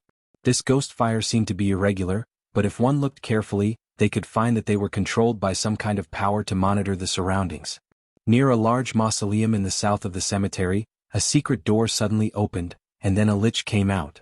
He carefully observed the surroundings, and then cast a teleportation spell to leave. Below the mausoleum, it was a very wide underground tomb. It was originally the tomb of an earl, but it was later transformed into an underground stronghold by the lich. The passages in all directions were more than 10 kilometers long, and there were fatal magic traps everywhere. Just the door was guarded by 2 ancient mummies, and then there were 2 coffins inside. Creatures full of evil were hidden in them. Damn it! An angry roar came from the bottom of the underground tomb. A pale golden skeleton holding a staff looked at the test bench in front of him and roared, "Damn the goddess of magic and death, Verges! Golden skeletons." The lich, whose entire body was made of golden bones, indicated his identity. He was the lich god Vishalan. Demigod-level lich liked to transform his body. After success, he would be immune to more than 85% of physical damage. The transformed form would be the golden skeleton in front of him. During the time of troubles, many demigod liches had turned into this form, and the lich god in front of him seemed to have just completed the transformation not long ago. Not long ago, the lich god Visharan was ambushed by the goddess of death and magic Verges. The powerful goddess of death and magic Verges killed the lich god on the spot. But, as a lich, Vishalan still had his phylactery. This gave him a chance to resurrect. After successfully resurrecting, the god of lich would be extremely weak, so he had no choice but to hide and avoid enemies. For some reason he hid here and tried to repair the phylactery. However, Verges, who was in charge of death, was not easy to deal with. The phylactery of the god of lich was severely damaged, and even his body had to be rebuilt. The golden skeleton was only at the level of a demigod. This golden skeleton was much weaker than his previous body. On the test bench in front of him, a strange metal box was suspended in the air, and it was full of cracks. This was the wound left by Verges, the goddess of death and magic. The divine power of death damaged the phylactery of the god of lich. The god of lich tried to repair the phylactery, but the avatar crisis limited his power, so several attempts ended in failure. No one knew when. The sky became dark. A thin and slender figure appeared near this cemetery, as if some kind of power shrouded this place, and all the will-o'-the-wisps stayed in place. 2 little girls, one in black and one in white, wearing exquisite princess dresses appeared on the left. They looked happy and seemed to be playing some fun game. Occasionally they would get together and whisper a few words, as if they were plotting something interesting. On the other side, a beautiful witch quietly appeared. 36 golden tarot cards floated around her body. The scepter of Savras emitted a strange light, blocking all sensing and prophecy spells. She walked in the gloomy place as if waiting for someone's order. "Let's do it." Soren's figure turned into a stream of light and disappeared. Then Vivian and Lillian sped up, and Gloria launched Time Stop. "Brother." The sword of destruction appeared in Vivian's palm, and Lillian reached out and grabbed the flame whip from the void. The 2 little girls said at the same time, "Leave the things outside to us." The abnormal energy suddenly alarmed the ancient mummy guarding the door. Soren nodded and walked past the 2 creatures. Then when he passed the coffin, suddenly 2 black shadows rushed out. The pale and rotten ancient vampires appeared and screamed at Soren. Divine shock wave. Soren did not pay attention to these enemies. After a divine shock wave forced them back, he quickly moved forward. These enemies were dealt with by Vivian, Lillian, and Gloria. His goal was the god of lich. The other party had sensed Soren's arrival and tried to escape, but the nearby space had been blocked. In the deepest part of the underground tomb, Soren's figure slowly appeared. At the moment he appeared, overwhelming spells fell. There were at least 5 legendary spells among the dozens of spells. In an instant, Soren's figure was drowned and then disappeared. No. The vigilant god of lich immediately noticed the abnormality and quickly retreated. But it was too late. Another figure of Soren appeared, and the silver-white stream of light turned into a storm and slashed at him. It was Soren's simulacrum that had just entered the door. The god of lich's carefully prepared round of attack was powerful. In an instant, the simulacrum, which had 60% of Soren's strength, was destroyed. "It's useless." Soren approached expressionlessly. Shadow Realm. Death Realm. Slaughter Realm. The realm close to the great divine power sealed the space. Soren quickly approached and then turned into a golden giant. God's Descent. He did not give the god of lich any chance at all because the other party also had a part of the divine power of death. He also had the divine powers of immortality, liches, necromancers and necromancers. This was not an opponent that could be underestimated. The god of Lich may not be powerful, but the domains that he had mastered were also very deadly, including death, evil, magic and immortality. No! A desperate scream sounded. Soren's attack destroyed the body of the god of Lich in an instant. The difference between minor divine power and intermediate divine power was so huge. After losing the initial opportunity, the god of Lich could not resist at all under Soren's storm-like attacks. His physical body was destroyed. Then a golden soul appeared and instantly turned into a stream of light, ready to escape. Death prison. Soren knew that it was easy to destroy the body of the god of Lich, but it was difficult to kill him. He used the divine power of death to seal the other party's soul, and then connected to the target's phylactery in an instant. With a surge of divine power, Soren directly launched the ability of divinity to destroy the other party's phylactery. Crack. The sound of something breaking was heard. The next moment, a row of data appeared in front of him. Killed god of Lich, Vishalan. Extracting soul energy from the target. You've gained 3650,000 slaughter EXP. Target has divinity. Extracting divinity from the target. You've gained 15 divinity. Target has divinity. Extracting divinity from the target. You've gained 12 divinity. Seize part of the target's divine power. Immortality, divine power extraction. Compatibility 55%. Part of the ability devoured and transformed into death, divine power. Lich, divine power extraction. Compatibility 25%. Part of the ability devoured and transformed into death, divine power. Necromancer, divine power extraction. Compatibility 15%. Part of the ability devoured and transformed into death, divine power. Mage, divine power extraction. Compatibility 75%. You've gained the domain of Mage. Necromancer, divine power extraction. Compatibility 45%. Your domain of Mage has been strengthened. Your domain of Death has been strengthened. Devour, domain of Magic. Your domain of Death has been upgraded. Divinity ability, Death Sense has been activated. From now on, you can use the ability to sense certain places where death has occurred. This divinity ability allows you to sense any death that has occurred in the target within 3 weeks. The golden light of divinity fused into Soren's body. But at the same time, a part of the divinity was rejected by Soren and flew towards the nearest target with the ability to fuse. A small part of the divinity fused into Vivian and Lillian's body, and a large part of it flew towards Gloria. As a pure northern witch, Gloria automatically absorbed part of the divinity and divine power that the god of Lich took from the god of mages. At the same time, Gloria obtained part of the divine power of Mage and the domain of Magic, on top of her original abilities.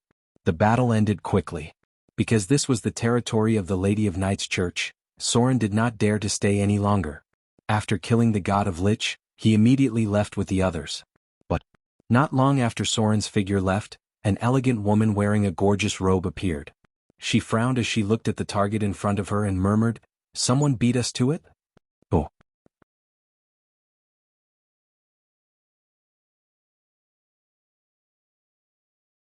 Chapter 1038. Who is it? The goddess of magic and death, Verges, strolled in the gloomy graveyard. At this moment, her brows were furrowed and she seemed a little unhappy. The god of Liches had always been her target. For this reason, the goddess of magic and death, Verges, even killed the god of Liches once. However, because the other party had a phylactery, she at least damaged the phylactery in the end, reducing the other party's chances of resurrection. Since then, the whereabouts of the god of Liches had become strange. There were almost no traces of him, and it took her a lot of effort to find him. However, just before she arrived, the god of Liches had already been killed. Looking at the traces left behind, it was at most half an hour ago. The goddess of magic and death, Verges, used the power of the divinity of death, trying to find traces of the first target. However, she actually couldn't see anything. She could only vaguely feel 2 shadows, one black and one white. The other party is also a god. The goddess of magic and death, Verges, murmured, and at least in existence with mid-level divine power. Otherwise, it would be impossible to interfere with my depth perception. Then another beautiful female figure appeared. She continued, "There's someone else? A female mortal? No. It should be a demigod." The underground tomb had been completely destroyed. Vergis found the bodies of 2 ancient mummies at the entrance. Without a doubt, their souls had been imprisoned and extracted. There were also vampires that had turned into ashes beside them. These should be the servants controlled by the god of liches. This god was very timid. Although Vishalan was the god of liches, he was very wary of liches. He was afraid that his divine power would be stolen by his own kind, so there were very few liches around him as servants. Most of the valuable things in the underground tomb had been looted clean. The person who took the lead should be a veteran. Even some of the test benches were directly emptied. The goddess of magic and death, Vergis, finally came to the deepest part. She found traces of a battle. Other than the initial attack, it was almost a one-sided suppression. 2 mid-level divine powers gods. Vergis fell into deep thought and muttered to herself, "I think I know who it is." 2 mid-level divine powers gods appeared at the same time, and they were one step ahead. Seems like only that deity with the ability of death and tracking can do that. Soren's identity was obvious. It was easy to find Soren, who held the divine title of tracking, because Vigis believed that other than Soren, there were few gods who could beat her to it. A little noise came from outside. Vergis frowned slightly and sensed for a moment before saying softly, "It seems to be a disciple of Lady Night. Forget it, let's leave this place first." As a deity from another world, she did not want to interact with the Lady of the Night. This ancient goddess had a bad temper, and she was not friendly to the gods of the other world. In fact, most of the great divine powers were not very friendly to the gods of the other world. They thought that the gods of the other world were snatching their territory. For the gods with great divine power, the material plane was their territory. Mordor City. After returning from killing the Lich god, Soren was in a good mood. After a preliminary inventory of the spoils, he held Gloria in his arms and celebrated happily in the room. Even gods needed to relax once in a while. Although the Lich god Visharan was only a minor divine power, as a 2-sided fence-sitter, he really had a lot of good things on him. At first, Visharan was a mortal. Later he was promoted to a god by the Lord of Storms.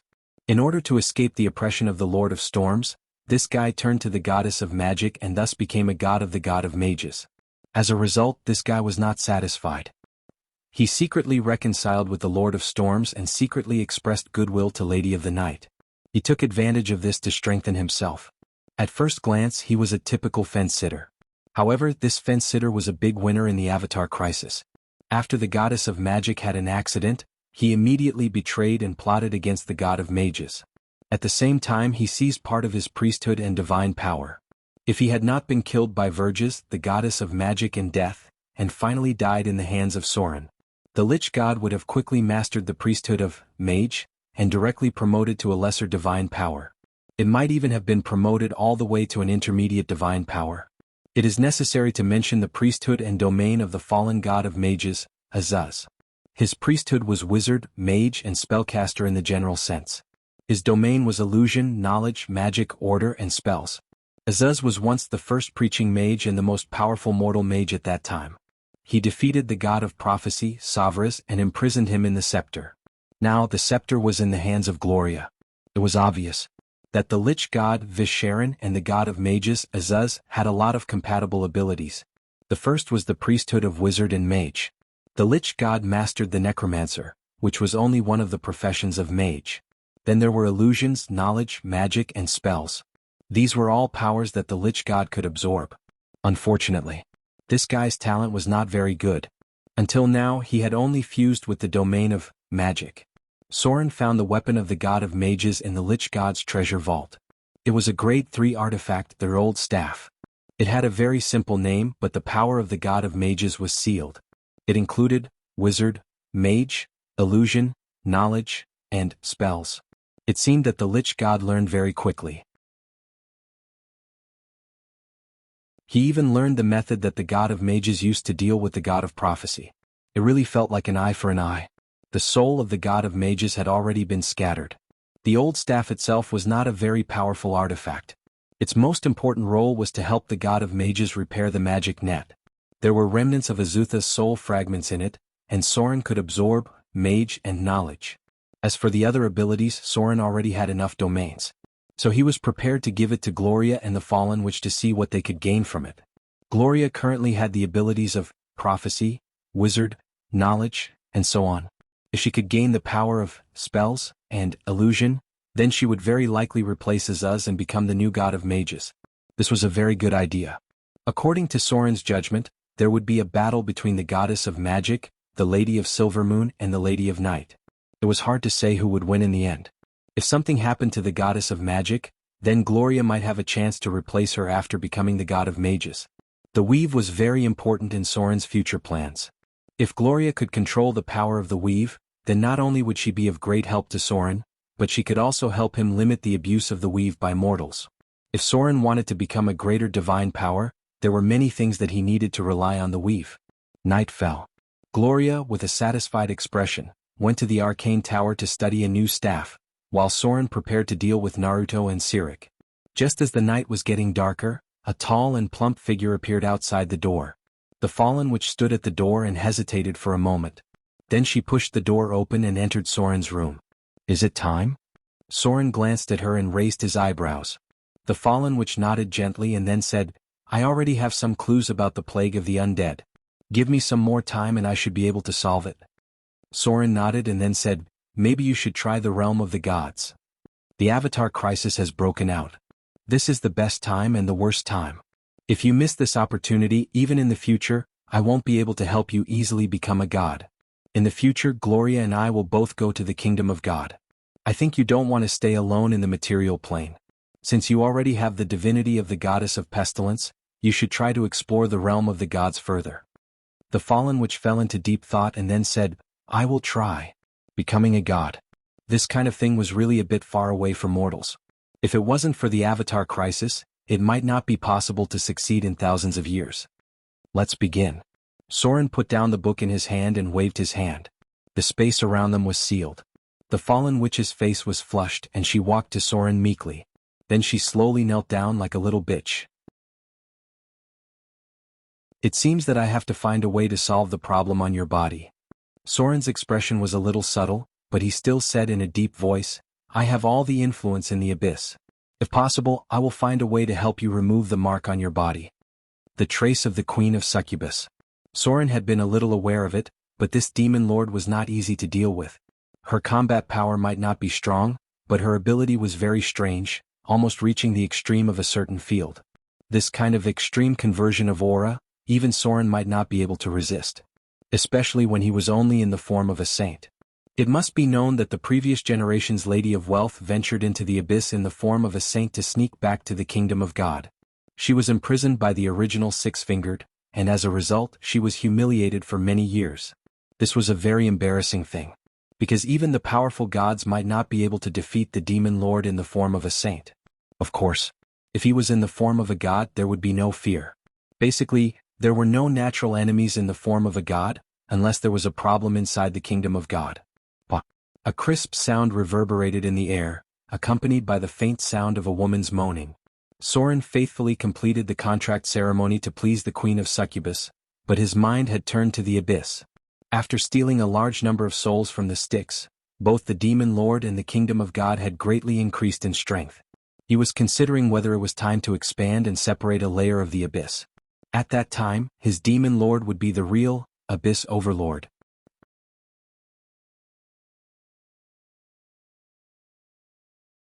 Chapter 1039. The Land of Silver. Inside a majestic temple, a strange magical energy shrouded the place. Because there was a huge silver mine nearby, this territory had always been quite rich. It was located in a mountainous area, a bit like Chengdu Prefecture in Soren's previous life, which was surrounded by mountains. Therefore, even the undead calamity didn't cause too much of an impact. On the other hand, this place belonged to the Lady of Silvermoon. Perhaps because it was close to the territory of the forest elves, the women in the Land of Silver were all beautiful, fair-skinned, and fierce-tempered. In the Land of Silver, women's status was almost equal to men's, and they could even be city officials and so on. This was relatively rare in the south.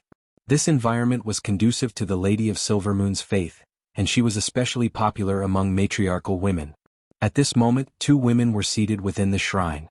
One of them was tall and slender with long flowing black hair. She was Mishtra, the current goddess of magic. The other had long silver hair, emerald green eyes, delicate facial features and slender legs. This was one of the incarnations of the Lady of Silvermoon. This goddess had many incarnations. Sometimes her incarnation was a ghostly young girl with black hair and pupils, wearing a transparent moonlight robe. Sometimes her incarnation was a dignified and gentle noble woman. Surin's incarnation would also be bright or dim according to the cycle of the moon. This change in appearance didn't affect her actual power. Surin knew that her sister was very happy to destroy her incarnations to weaken herself, so she rarely sent her incarnations to the material plane. She often sent her incarnations to various outer realms to search for all kinds of magic and weapons, hoping to destroy the Lady of the Night forever. Azuz has completely fallen. The goddess of magic stood up, closed her eyes and whispered, "Just now, I felt a powerful force erase Azuz's soul imprint. Part of the mage divinity was transferred to me, but most of it was taken by someone else." The god of mages was a subordinate of the goddess of magic and spent most of his time helping her repair the magic net. The god of lich didn't completely kill Azuz, but imprisoned him in the scepter. Sorin didn't have much affection for this god, so to avoid trouble, he directly erased Azuz's soul consciousness. Lady Silvermoon's expression was grave as she muttered, "Really? It seems that our strength has weakened again. This must be Shar's scheme. The lich god has long since joined her." Su Luan hated his sister very much. These two goddesses had been fighting ever since they were born, but until now there had been no clear winner. There are also traces of Naruto's involvement in this matter. The goddess of magic took a few steps and said slowly, "My power is recovering. After taking back part of the mage priesthood, I should be able to recover 70% of my former power. However, due to my disappearance, many evil faction wizards have joined Lady Knight's side. This is not conducive to our plan." Lady Silvermoon frowned. After a while she said, "The moonlight is dim. The avatar crisis has affected my power. Only by next year's full moon will I be able to regain my full strength. Maybe we should postpone our plan for now. Char has been involved in Naruto's conspiracy. The gods certainly won't sit back and watch Naruto advance to a greater divine power. When Naruto is ready to extract the power of death from this world to advance, the other gods will certainly not be able to resist taking action. At that time, maybe we can find an opportunity." The failure to kill Clemvox meant that Naruto's plot was not completely successful. However, he had another plan. Now that the realm of eternal rest in the material plane was destroyed, the power of death became more and more intense. When the time was right, Naruto would inevitably absorb the power of death from the whole world and then use this as an opportunity to directly advance to a greater divine power. This was a very huge force. The more creatures died in the material plane, the more intense the power of death gathered. If Naruto succeeded in the integration, he would certainly advance. Yes. The goddess of magic nodded. The others certainly won't sit back and watch. At that time, Clemvox will also appear, or he will never have another chance. And I sense that Sirik has come out. With his ambition and madness, he will never allow Naruto to become a greater divine power. At that time the gods will be involved in the dispute. The Lady of Silvermoon thought for a moment and then said, "Right. What do you think of the one in the outer islands?" Hearing the Lady of Silvermoon's words, the goddess of magic's face could not help but blush slightly, and then she said as if nothing had happened, "Him? Without a doubt he is favored by fate. Very powerful. Also very cold. He is the son of slaughter. In the face of Naruto's advancement, he certainly can't sit still and wait for death. At that time he will definitely make a move." The Lady of Silvermoon nodded in agreement and said slowly, "The Dread Lord has completely fallen. The little girl with him should also be a mid-level divine power. In that case he will be a very powerful helper. However, he seems to be deviating towards evil even more seriously, and I feel the breath of the abyss on him." Both goddesses were in the good camp. They could not completely trust Sorin, even the goddess of magic. Otherwise, she would not be hiding at the Lady of Silvermoon's place, but would have asked Sorin for help. "Hasn't the goddess of the forest, Mei Li Kai, made a move yet?" the Lady of Silvermoon suddenly asked. The goddess of magic shook her head and said, "Not yet. Mei Li Kai is more patient than before. I don't know what she is preparing. Since the fall of the Oak Tree Father, the natural divine system has rarely intervened in worldly battles, and Loshanda has become the current Lord of Light. The Lady of Silver Moon hesitated and said, "What do you think of Loshanda now?" Hearing the other party's words, the goddess of magic showed a rare trace of fear and whispered, "He is very scary now. I feel that he is no longer the light of dawn of the past. His ideas are becoming more and more paranoid, as if he is ready to purify everything with the glory of mountain paradise. I am worried that when he starts to act, it will be another outbreak of the calamity of dawn."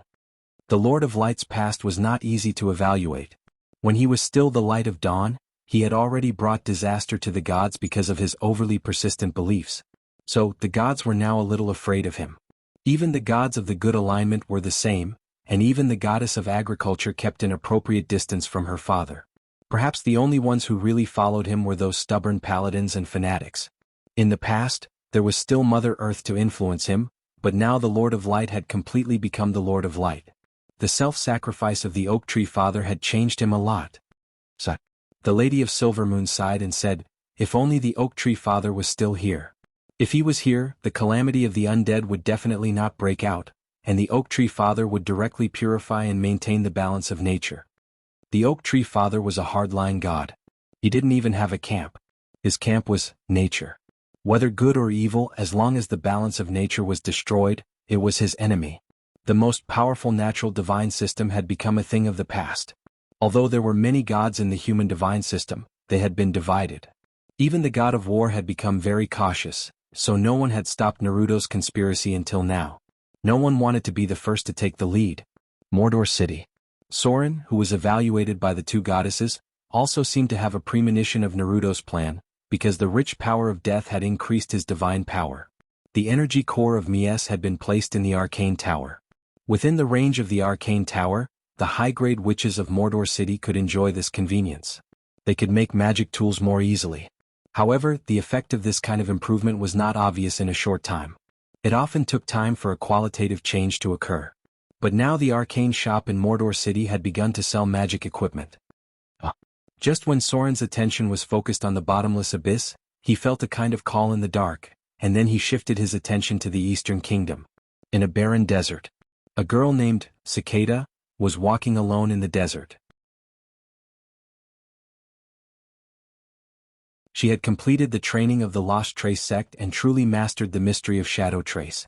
Suddenly, the legendary realm made her spirit sublimated, and even Soren felt it. Her talent is really good. Soren closed his eyes and looked at the girl in front of him with his spirit, and said to himself, "It seems that we can get ready to act. A monk order. This should be able to strengthen the church." Soren had already prepared to form a monk order. There were too many wanderers in the church and it was too simple.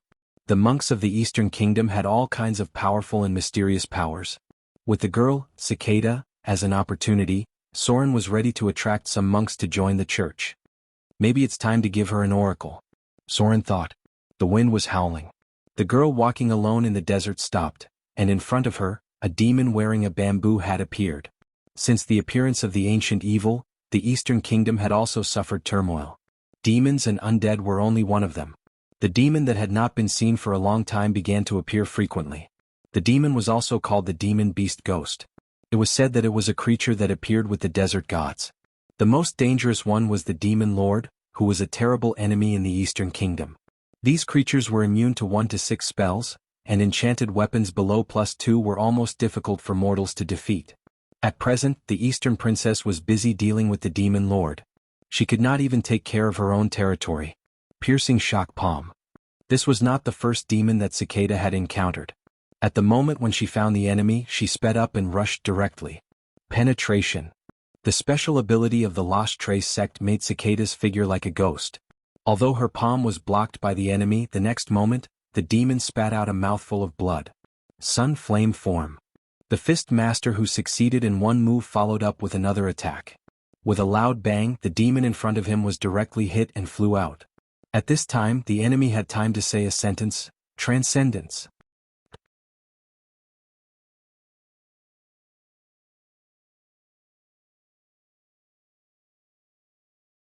The first stage was the hidden force, which could break through the enemy's defense. The most commonly used move was the penetrating force. The second stage was to attach chi to the body. The more common abilities were the ethereal body and the penetrating shock palm. The third stage was the release of chi. The sun flame style and the hollow bright fist that Chan had just used belonged to this category. If it was in the east, it would be called 100 Steps Divine Fist. This was a move that could attack the enemy from a distance. It was a huge threat to spellcasters. The scariest people who used this ability were the Cloud Monks. They had lived much longer than others, and the qi in their body was unbelievably strong. Cicada's punch shattered the Luo Xiao's heart. After killing the enemy, she rested for a while and then went to clean up the battlefield. Soren watched all of this silently. However, he was thinking in his mind. He said to himself, "It is indeed necessary to train a group of monks. The disadvantages of rogues are not obvious at the moment. But after more than 10 years, these rogues will be older, and their flexibility will not be as good as now. My church only has priests in the spellcasting department.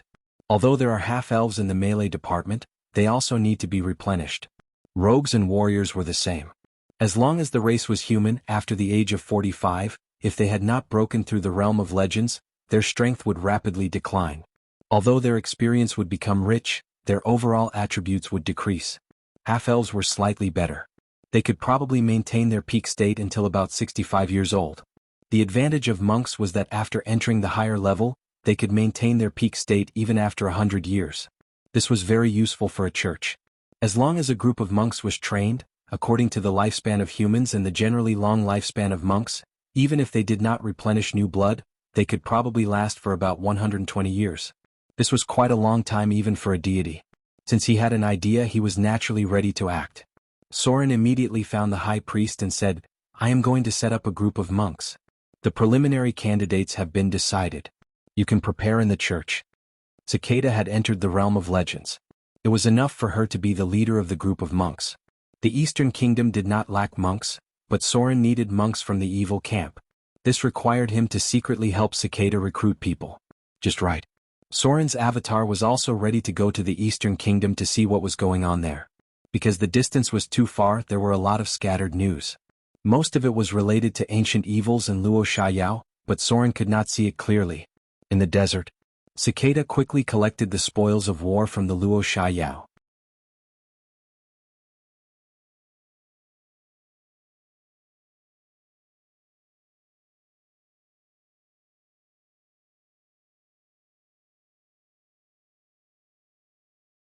After 7 days and 7 nights of fighting, although Zanker was the strongest and fiercest warrior, he still lost in the end.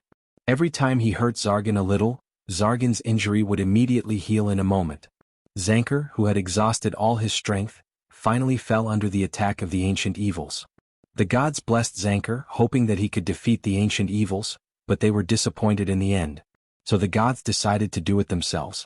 With a mocking smile, Zargan killed some of the gods and drove the other gods back to their countries. Maybe the death and defeat of the gods didn't matter to Asmodeus, but he knew that Zargan was a threat to him.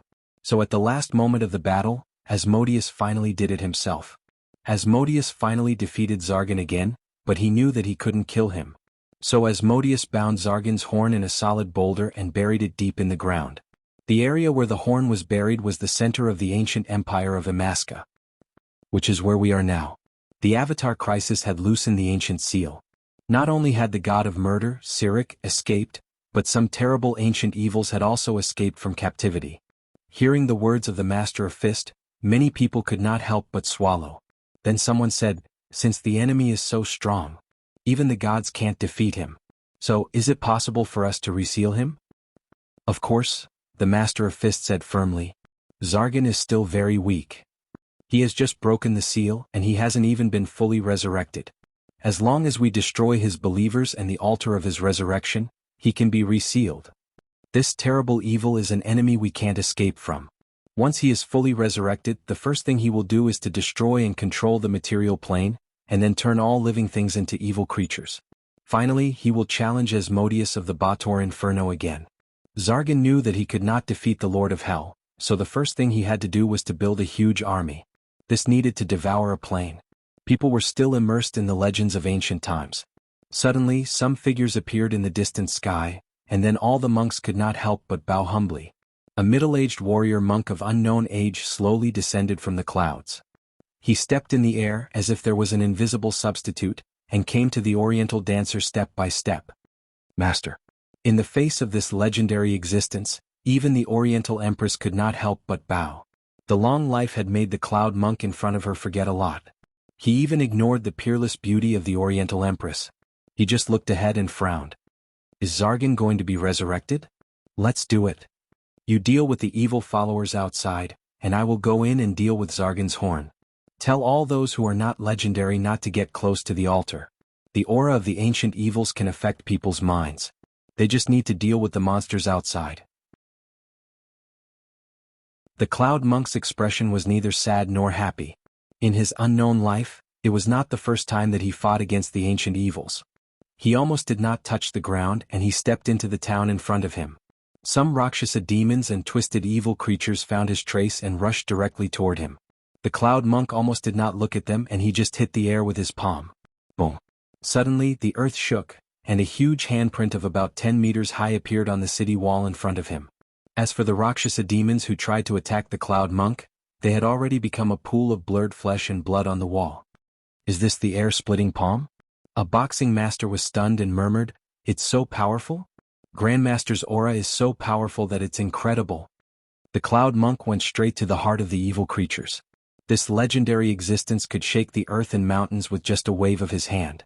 His casual attack was no less than the power of a god. Almost no cultist could stop him. To a certain extent, the gods walking in the mortal world were not as powerful as him. At least, they were far inferior when they were in the form of saints.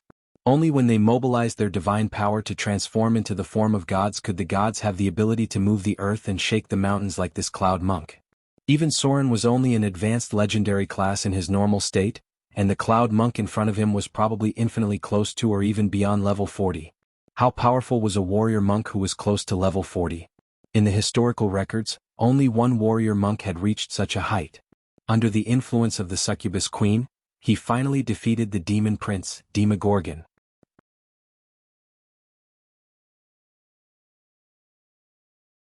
Chapter 1042. The afterglow of the setting sun dyed the city of Mordor with a golden glow. It was rare for Soren to stand on the tower and enjoy a moment of peace. Looking back on his experience along the way, he was racing against time almost every moment. He had never enjoyed the extravagant life of this world. Now the Avatar crisis had entered the last stage. As long as he survived the last wave from hell, Soren could enjoy the comfortable time after becoming a god with his most important person. This was a very long time. Soren had enough time to squander extravagantly. 100 years, 200 years, 300 years. If it was not enough, he could spend 1,000 years, 2,000 years, or 3,000 years. As an immortal god, as long as Soren wanted, he could do whatever he wanted without hesitation. And all this could be obtained as long as he survived the Avatar crisis. At that time, the status of the gods would be stabilized, and they would no longer fall easily in the hands of others. Soft footsteps could be heard. Fallen Witch Karina's figure appeared. She was stunned when she saw Soren standing under the setting sun. Then she walked over to him and whispered, "It's rare to see you so leisurely." "Really?" Soren turned around and smiled. Then he looked into the distance and said, "Since the outbreak of the Avatar crisis, I have been racing against time. In the past, it was to protect Vivian, and later it was to deal with other crises. But fortunately, everything is coming to an end. I have a hunch that the energy storm is gradually weakening, and it may end by the end of next year at the latest. At that time, I will have enough time to arrange my future life." Fallen Witch was shocked when she heard this, and then she was a little disappointed. "Go to the kingdom of God?" "That's true. Whether it's you or Vivian, you will eventually go to the kingdom of God." Soren turned around and looked at her. For a long time, Fallen Witch had proved her loyalty with her actions, and because of some rituals, the estrangement between her and Soren had gradually decreased, and their relationship had become intimate. Karina met Soren's gaze. Soren suddenly smiled and said slowly, "If you're willing, you can also enjoy immortality with us. Gloria is about to become a god. You also have divinity in your body. As long as we get rid of the succubus queen's imprint, it won't be difficult for me to help you become a god. But in the end you still have to make the choice." The Fallen Witch walked the path of the Arcane Empire. Unlike Soren, her ultimate goal was to become a destiny wizard or a grand arcanist. If she chose to become a god, she would have to give up some things and become a guardian of the laws alongside Soren. The gods were incredibly powerful, but they also maintained the order of the world. It was like a job for them, and they didn't have as much freedom as the great arcanists. The power granted by the laws also came with obligations. The duty of these gods was to maintain the operation of the sun, moon, and stars, and to maintain the order of many rules. The multiverse itself was orderly. The gods were supposed to maintain everything, and it had been so since ancient times. Even in the face of the multiverse's greatest crisis, which was the earliest invasion of the demons, the gods never retreated even if some of them died. The fallen which hesitated for a moment and then said, I don't know. I've persisted for so long. Although it's hard to refuse to become a god. But Soren smiled and said, Arcana isn't outside the path of the gods. In the future, my plan will also use Arcana in many places. You can think about Gloria's current path. She may surprise you in the future. Gloria was also a witch and she could become an arcanist at any time if she wanted to. But she chose to stand side by side with Soren, and eventually control Arcana as a god. Night fell. Soren returned to his study. Suddenly, as if he had sensed something, his whole body trembled, and then he said to himself, Is Cicada in danger? Cicada had Soren's mark on her body. This mark was similar to an apostle, and it was also on the Saint Cardinal Milan's body. If she was in mortal danger, Soren would be able to sense it directly. The next moment, Soren's vision turned to the faraway Eastern Kingdom. At this moment, it was still dusk in the Eastern Kingdom, but what Soren saw was blood and corpses all over the ground. There were humans, monsters, and many twisted aberrations. There was also an aura that Soren didn't like. It was the aura of an ancient evil creature. The gods hated any ancient evil creatures, and rejected everything related to the abominations. A terrifying monster appeared in front of Soren's eyes. In front of him was a huge altar, and there were dark red blood sacrifices all over it. He didn't know how many people were sacrificed. Cicada's figure was on the side of the altar. There were already many corpses nearby. After eliminating the Rakshasas and evil creatures on the periphery, all the legendary professionals joined the battle against Zargan. Zargan had more than 10 terrifying tentacles and Cicada was hit by one of them. Her defense was instantly broken, and her internal organs were almost shattered with one hit. Am I going to die? Blood flowed from the corner of Cicada's mouth, and her consciousness was a little blurry. Her expression showed a trace of sadness and unwillingness. It wasn't easy for her to reach the legendary level, but she didn't expect to die here. She didn't regret it because sealing the ancient evil was the mission of the monks. For a long time, countless monks had stepped forward one after another, and it was unknown how many legendary powerhouses had fallen, but no one had ever regretted or retreated. This was their mission. From the moment they became monks, they knew that they might have to face all of this in the future. All the monasteries existed for this reason.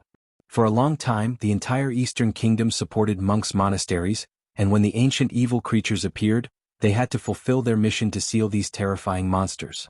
Cicada didn't regret it, but she was a little unwilling. Her consciousness gradually blurred. Although her shattered internal organs didn't kill her instantly, it wouldn't be long before she died. His mind started to become muddled. Just as Cicada thought that he was about to enter the Netherworld River, a gentle male voice rang out. With injuries of this degree as my chosen, it won't be that easy for you to die. A little golden light appeared.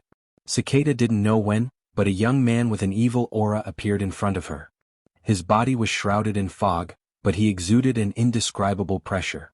No one knew when he appeared, and no one noticed his arrival, whether it was the Cloud Monk or the ancient evil creatures. Greater restoration. Soren's fingertips gently touched Cicada's forehead, and the next moment, Cicada's body recovered at a speed visible to the naked eye. The restoration spell cast by the gods was so powerful that Cicada had been completely restored in almost a breath. All the injuries had been healed, and she had almost returned to her peak state. Shadow Lord. Cicada recognized Soren at once, which made her involuntarily kneel down on one knee. This was an emotion that was hard to resist. An ancient evil creature? Soren turned his head to look at the monster in front of him, then frowned. Zargan? I didn't expect it to run out in the end. He had traveled to the Eastern Kingdom before. Naturally, he knew that Zargan was one of the most dangerous ancient evil creatures in the Eastern Kingdom. Zargan was a monster that was killed and sealed by the Lord of Hell, Asmodeus. This was the second time it appeared, but it was also the last time because adventurers with the ability of the Son of Slaughter could completely destroy it. Zargan was a behemoth of about 10 meters tall. Its whole body was covered with dark scales, and it only had one blood-red eye. Its bloody mouth was full of sharp teeth, and its head looked like an eye demon. The torso and limbs of its body were terrible tentacles. There were 6 tentacles on each side, and the lower body had about 10 tentacles. This terrible monster had a trace of divinity. It was the former Lord of Hell, the ruler of the indigenous people of Bator. When Asmodeus entered Hell, this monster had fought with him, but it was killed by the Lord of Hell. Because it could not destroy its horn, the Lord of Hell finally threw it into the material plane and sealed it. It was a very powerful enemy. When it was first resurrected, it had even defeated the gods.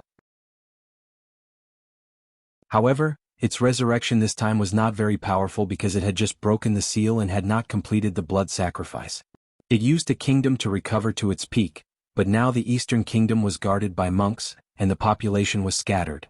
It was almost impossible for it to recover to its peak in a short time. Cloud Monk. Soren saw the monk who was fighting with Zargan.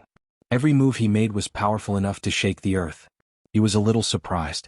A monk with a profession level of 40 or higher? I didn't expect to see it here. He turned around and smiled at Cicada, then said, "It seems that you are in trouble. But since you are my chosen, I will lend you a helping hand." A golden beam of light fell from the sky.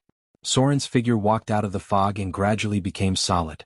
At this time, the Cloud Monk and the Eastern Princess who were fighting discovered his existence. Shadow Master. God. In the distant outer islands, the great temple of Motor City suddenly shone with golden light, and then countless divine power gathered and rose into a beam of light. Everyone looked at it and then murmured, "God's descent?" The surging divine power gathered. Soren's figure walked out of the fog, and his body gradually gathered into a solid body. A divine pressure instantly shrouded the battlefield. "Come." Soren smiled at Cicada in front of him and said, "Lend me your body." Cicada stood up involuntarily, then looked at Soren nervously. The next moment, Soren's golden body gradually merged into her body. A golden divine light appeared in Cicada's eyes, and then she seemed to have broken through some kind of limit and stood directly on the altar.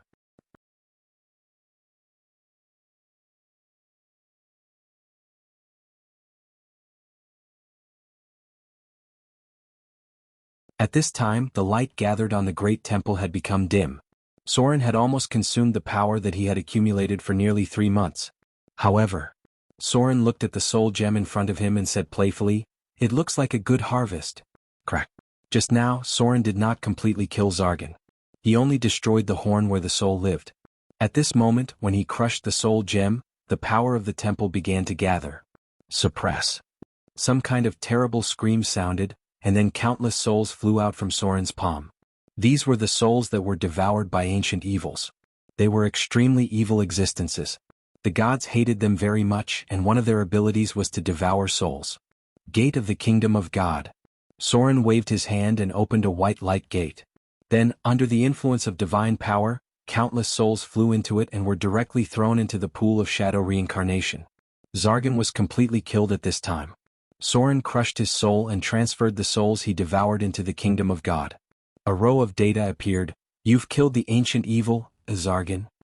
Extracting the target's soul energy. You've gained 3950,000 slaughter EXP. The target has divine power. Extracting the target's divine power. You've gained 22 divinity. Your evil domain has been strengthened. Your order domain has been strengthened. Your crafty domain has been strengthened." A wave of divinity was devoured by Soren. After a while, he opened his eyes and was a little disappointed. There really is no divinity in the ancient evil. This was obvious, because if there was a divinity, the ancient evil would have become a terrible evil god. But fortunately, Zargan's body was unexpectedly strengthened by the crafty domain. It seemed that his horn could not be destroyed because of the strange, crafty. In the deepest part of the Bator Inferno. Just when Soren completely destroyed Zargan's horn, an ancient existence seemed to have sensed something and opened his eyes. Is he finally dead? The Lord of Hell, Asmodeus, was a creature with dark skin and hair. He had a handsome appearance, blood-red pupils, and a pair of small dark red horns on his head. Asmodeus was dressed in gorgeous clothes, mainly in red and black. He held a strange ruby scepter in his hand, and powerful magic power gathered in it. He once killed Zargan in the process of conquering Hell, but there was no way to completely kill him. When Zargan was resurrected, the gods had no choice but to take action again. But now it seemed that Zargan was really dead, because Asmodeus could not feel the existence of Zargan's soul. This soul was sealed by him, but now it had completely disappeared. Shadow Master? The Lord of Hell murmured in a low voice, then slowly said, "The new child of destiny? What will you do in the end? Will it be another Sirik? Or will it be a surprise for me?" Everything returned to darkness. The Lord of Hell did not have much of a reaction to the fact that Soren killed Zargan. When Sirik stole the power of the three death gods and almost surpassed the gods, the Lord of Hell only watched silently. The Lord of Hell was very patient. In his long years he had seen too many people who suddenly rose up. Sirik was a typical example, but his end was not good. Before everything was settled, no one knew what kind of path Soren would take. The gods were quietly watching him. Because of Sirik's example, no one wanted to be the first to act. They were just curious whether Soren would end up like Sirik. For the gods, waiting was nothing. Only the one who had the last laugh would be the winner, and Sirik was undoubtedly not the one who had the last laugh. Some of them thought that Soren would be the same. When Sirik had just become a god, he was so vicious and ruthless. He killed several gods in one breath and almost surpassed the gods. But in the end he was too arrogant and destroyed himself. If Sirik had been a little smarter back then, he wouldn't have become the king of the dead, Kalemver. Some of the hostile gods were waiting for Soren to self-destruct like Sirik.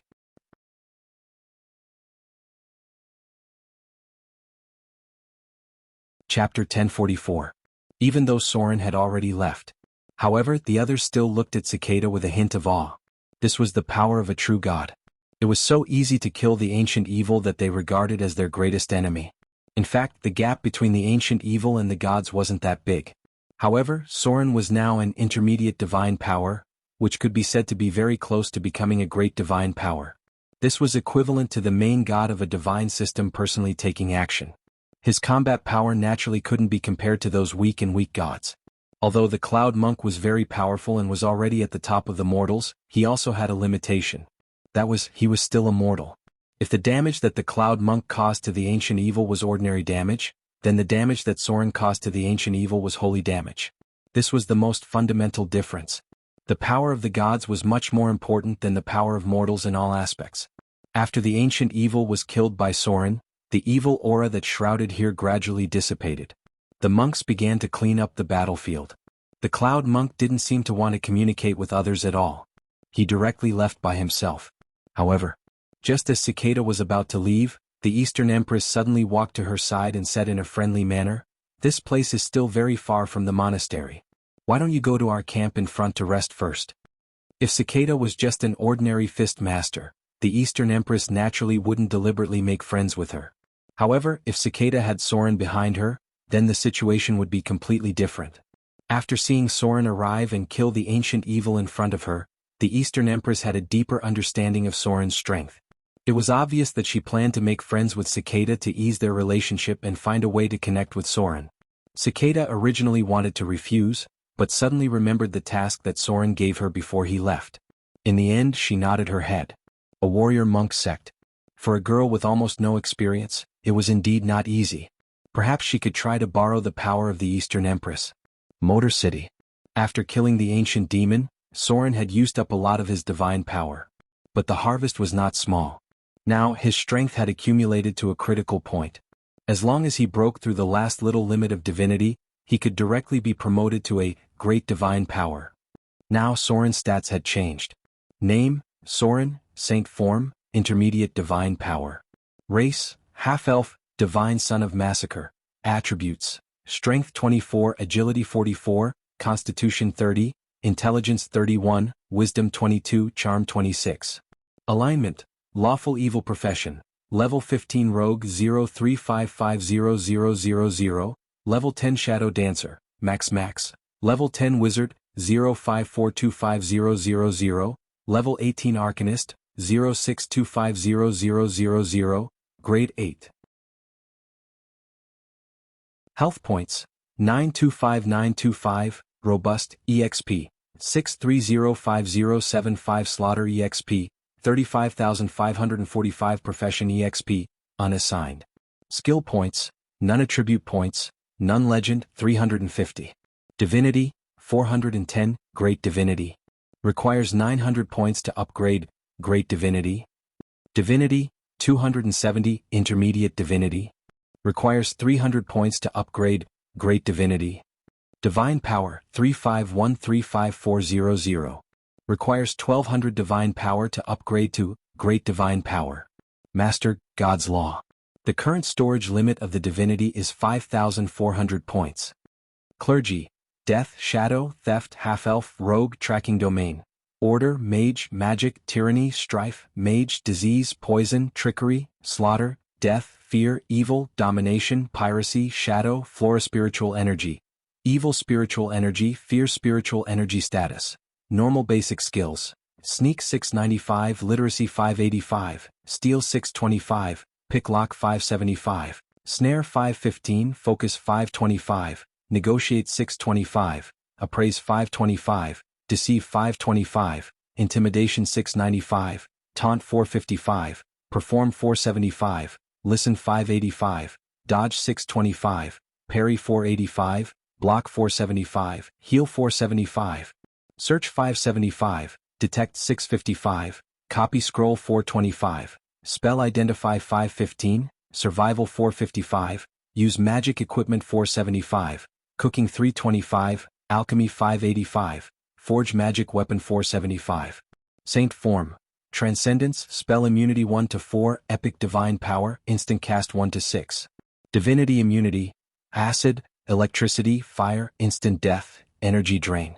Divinity Abilities: Space Change, Size Change, Death's Hand, Reality Change, Form Change, Divine Shield, Area Divine Shield, Divine Shockwave, Area Divine Shockwave, Language Proficiency, Character Proficiency, Interplanar Communication, Astral Teleportation, Planar Teleportation. Avatar: Destructive Strike, Create Magic Item, Create Advanced Magic Item, Divine Power Acceleration, Divine Power Creation, Divine Power Spell Specialization, Divine Power Spell Resistance, Divine Power Spell Penetration, Automatic Arcane Casting, Absolute First Strike. Legendary Skills: Legendary Spell Maximization, Epic Mana, Legendary Instant Cast, Legendary Mana Construct, Legendary Tenacity, Legendary Spell Penetration, Legendary Reflex, See Weakness, Perfect Dual Wielding, Omnipotent Hands, Legendary Evasion, Legendary Battle Techniques, Epic Dexterity, Epic Intelligence, Epic Constitution.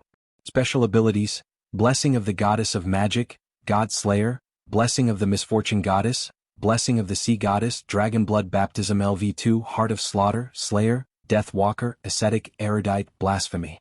Personal Abilities: Nimble Left Hand, Eidetic Memory, Perseverance, Encyclopedic Knowledge, Skilled Spellcasting, Reflex Evasion, Intuitive Evasion, Roll Evasion, Agile Movement, Evade Sight, Dark Vision, Combat Spellcasting, Mobile Spellcasting, Spell Control, Empower Spell Maximization, Magic Equipment Crafting, Spell Penetration, Advanced Magic Resistance, Advanced Cold Resistance, Advanced Fire Resistance, Advanced Poison Resistance, Advanced Lightning Resistance, Robust, Advanced Regeneration 100 feet Telepathy. Profession Abilities: Arcane Memory, Arcane Counterspell, Arcane Runes, Shadow Dominator, Nimble Mind, Military Weapon Proficiency, Curved Sword Legendary. Battle Skills: Summon Shadow, Shadow Jump, 500 meters.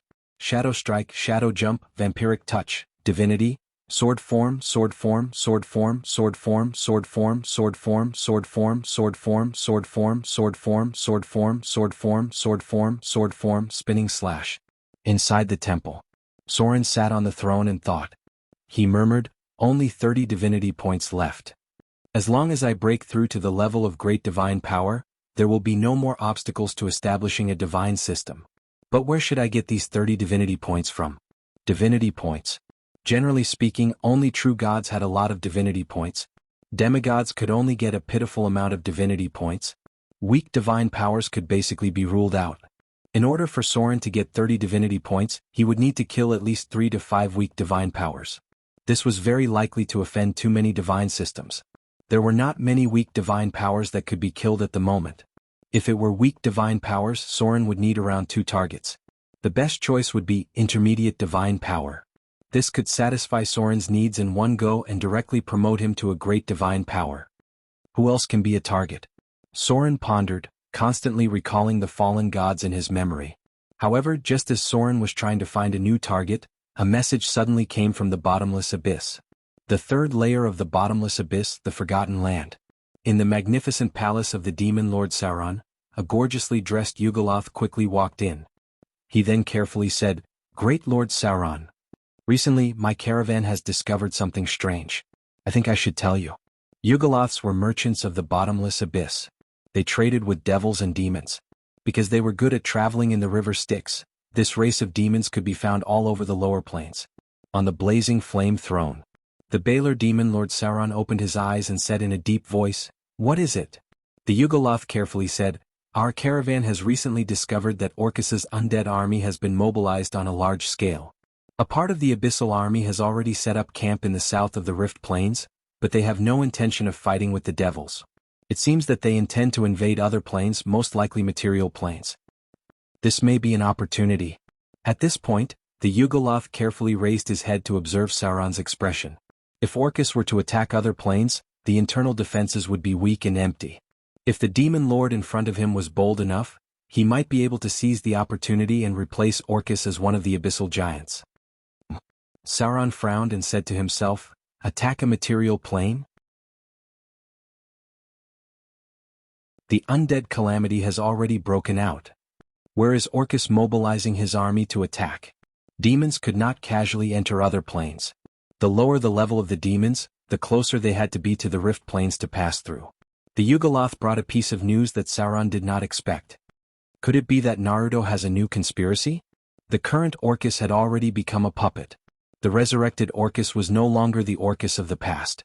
He was only a tool of the undead lords. It can't be the south coast, right? Sauron seemed to have thought of something, and his heart suddenly skipped a beat. The material planes were severely damaged by the undead calamity. Only the south coast was relatively intact under the protection of Sauron.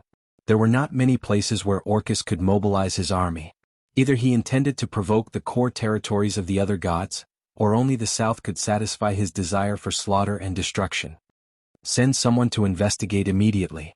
Sauron ordered the succubus beside him, then said, "You have done a good job. Go down and receive your reward." After that, Sauron's figure disappeared on the spot. The next moment he directly appeared in the lava pool. "Gather a team of Balrogs." Sauron thought for a moment, then said, "Follow me to sneak into Orcus territory to take a look. There must be something wrong with him suddenly mobilizing his army at this time." The Ghoul King had been subdued by Orcus again.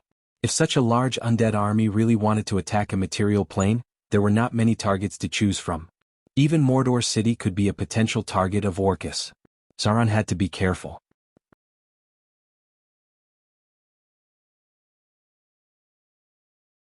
Chapter 1045.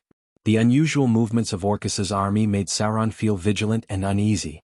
Although Orcus's strength had been greatly reduced, he was still one of the former three giants of the abyss. No matter how weak he was, a starving camel was still bigger than a horse. He was still much stronger than the other demon lords. Of the former three giants of the abyss, only Orcus was still alive. There was no need to mention the demon prince, Demogorgon. If it wasn't for his own crazy plan, the most powerful demon wouldn't have fallen so easily. However, although Demogorgon was dead, the 88th floor of the abyss was still controlled by the demons under his command. These demons believed that one day Demogorgon would be resurrected, and what they had to do now was to wait for the return of the demon prince. The second was the famous six-fingered sovereign of darkness, Glast. His fall was entirely due to his own death, and there was almost no possibility of resurrection. Glast, the sovereign of darkness, had been called six-fingered by the adventurers because he had 6 fingers. He had countless crazy plans and he was the most ambitious demon lord. However, there was only one thing he was famous for so far. That was, during the last time of troubles, he imprisoned the former goddess of wealth, Joaquin. In order to escape the disaster of the time of troubles, the first goddess of wealth tried to bribe the sovereign of darkness, Glast, and return to her own kingdom through his territory. However, when the goddess of wealth arrived at the territory of the sovereign of darkness, Glast, the giant of the abyss did not hesitate to tear up the contract and imprison the goddess of wealth in his territory. This was a long period of imprisonment. Not only did the former goddess of wealth lose a lot of divine power and believers, but she also suffered countless terrible humiliations.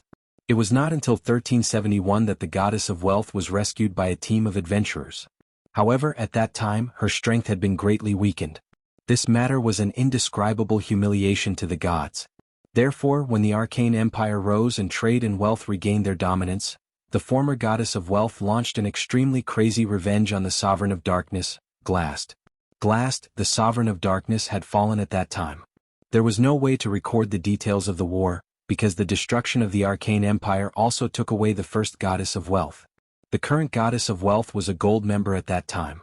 It was said that she was the carrier of the resurrection of the goddess of wealth. Nobody cared about this. Perhaps the current goddess of wealth still retained the memories of the previous goddess of wealth, but whether or not she was the current goddess of wealth, nobody cared. Orcus was the abyss giant who had died the most times, but he was also the one who had resurrected the most times. Currently, the plane he controlled was the 113th floor of the abyss, Thanatos. This level was unusually cold. It was filled with ice, thin air, and a sky filled with gloomy moonlight. This floor belongs to both the Tanakiri and the undead. In fact, this floor has a slight negative energy predominance. Even so, the purgatory moss and mushrooms still grew at the edge of the frozen soil. Various types of tombstones, imaginable and unimaginable, adorned the frozen landscape.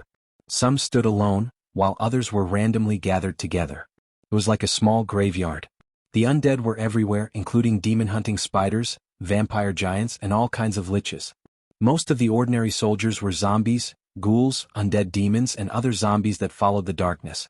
Orcus had the largest undead army in the abyss. The third floor of the abyss. Orcus' movement of the army could not be hidden from others. The demons active in the upper levels of the abyss immediately discovered it and reported it to Sauron. After the hundreds of thousands of undead army entered the first floor of the abyss, they did not join the blood war. Instead, they approached the plain door that left the abyss. This matter was too strange. Basically, anyone could sense that something was wrong. Sauron was also vigilant. Therefore he could not sit still and wait for death. He had to take the initiative to attack and see what Orcus' plan was. Therefore he sent out the assassins under his command to follow the route of the river Styx to the first floor of the abyss. At the same time, he disguised himself as a Vrock and quietly approached the 113th floor of the abyss. This was an unusually cold plane. Basically, most demons did not like this place because the temperature was too low. The air was thin and visible to the naked eye was ice. This was the kingdom of the undead and also the paradise of the undead. As soon as he arrived, Sauron, who was disguised as a Vrock, encountered a group of zombies. They did not attack Sauron. Instead, they quickly surrounded him. Then a seemingly intelligent high-level ghoul walked out and said to Sauron, "Vrock? You have been recruited by the great ghoul king Dor-Isen. The even greater undead king Orcus needs to expand his army. Are you going to follow us? Or are you going to feed these zombies?" The demon's threats were always so straightforward. Sauron's acting skills were very good. He showed a hint of nervousness and uneasiness. Then he said, "Recruited?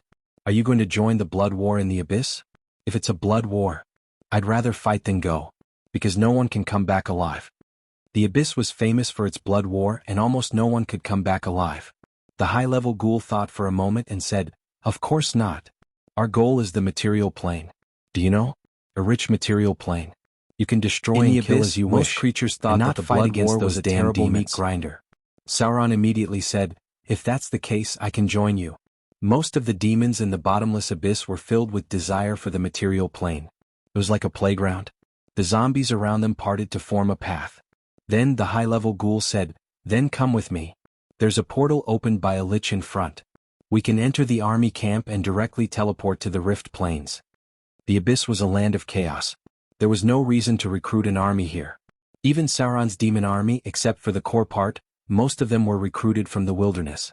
Demons changed their camps very quickly. They obeyed powerful leaders. As long as they were strong enough, even spies sent by the enemy would quickly become loyal servants. For example, the succubus maids around Sauron. They were even willing to let Sauron plant a soul imprint on them. They also told Sauron that they were sent to spy on him. But betrayal was too easy for demons.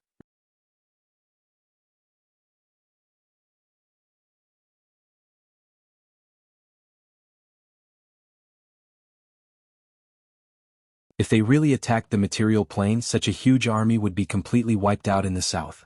I must destroy the portal. It was not easy to build such a huge portal. Sauron did not need to completely stop the other side even if it was just a week or two. The portal was a very delicate thing. Once it was damaged, it would take at least half a month to rebuild. This time was enough for him to prepare and even inform the other gods. If the other gods did not help in this matter, everyone's believers would be finished together. Baelor leader form. With the raging fire, Sauron's figure instantly turned into his original form. The terrible fire spread within a radius of 100 meters. Worm. Sauron's first target was the demon-hunting spider in charge of guarding. Then his huge body flapped his demonic wings and rose into the air.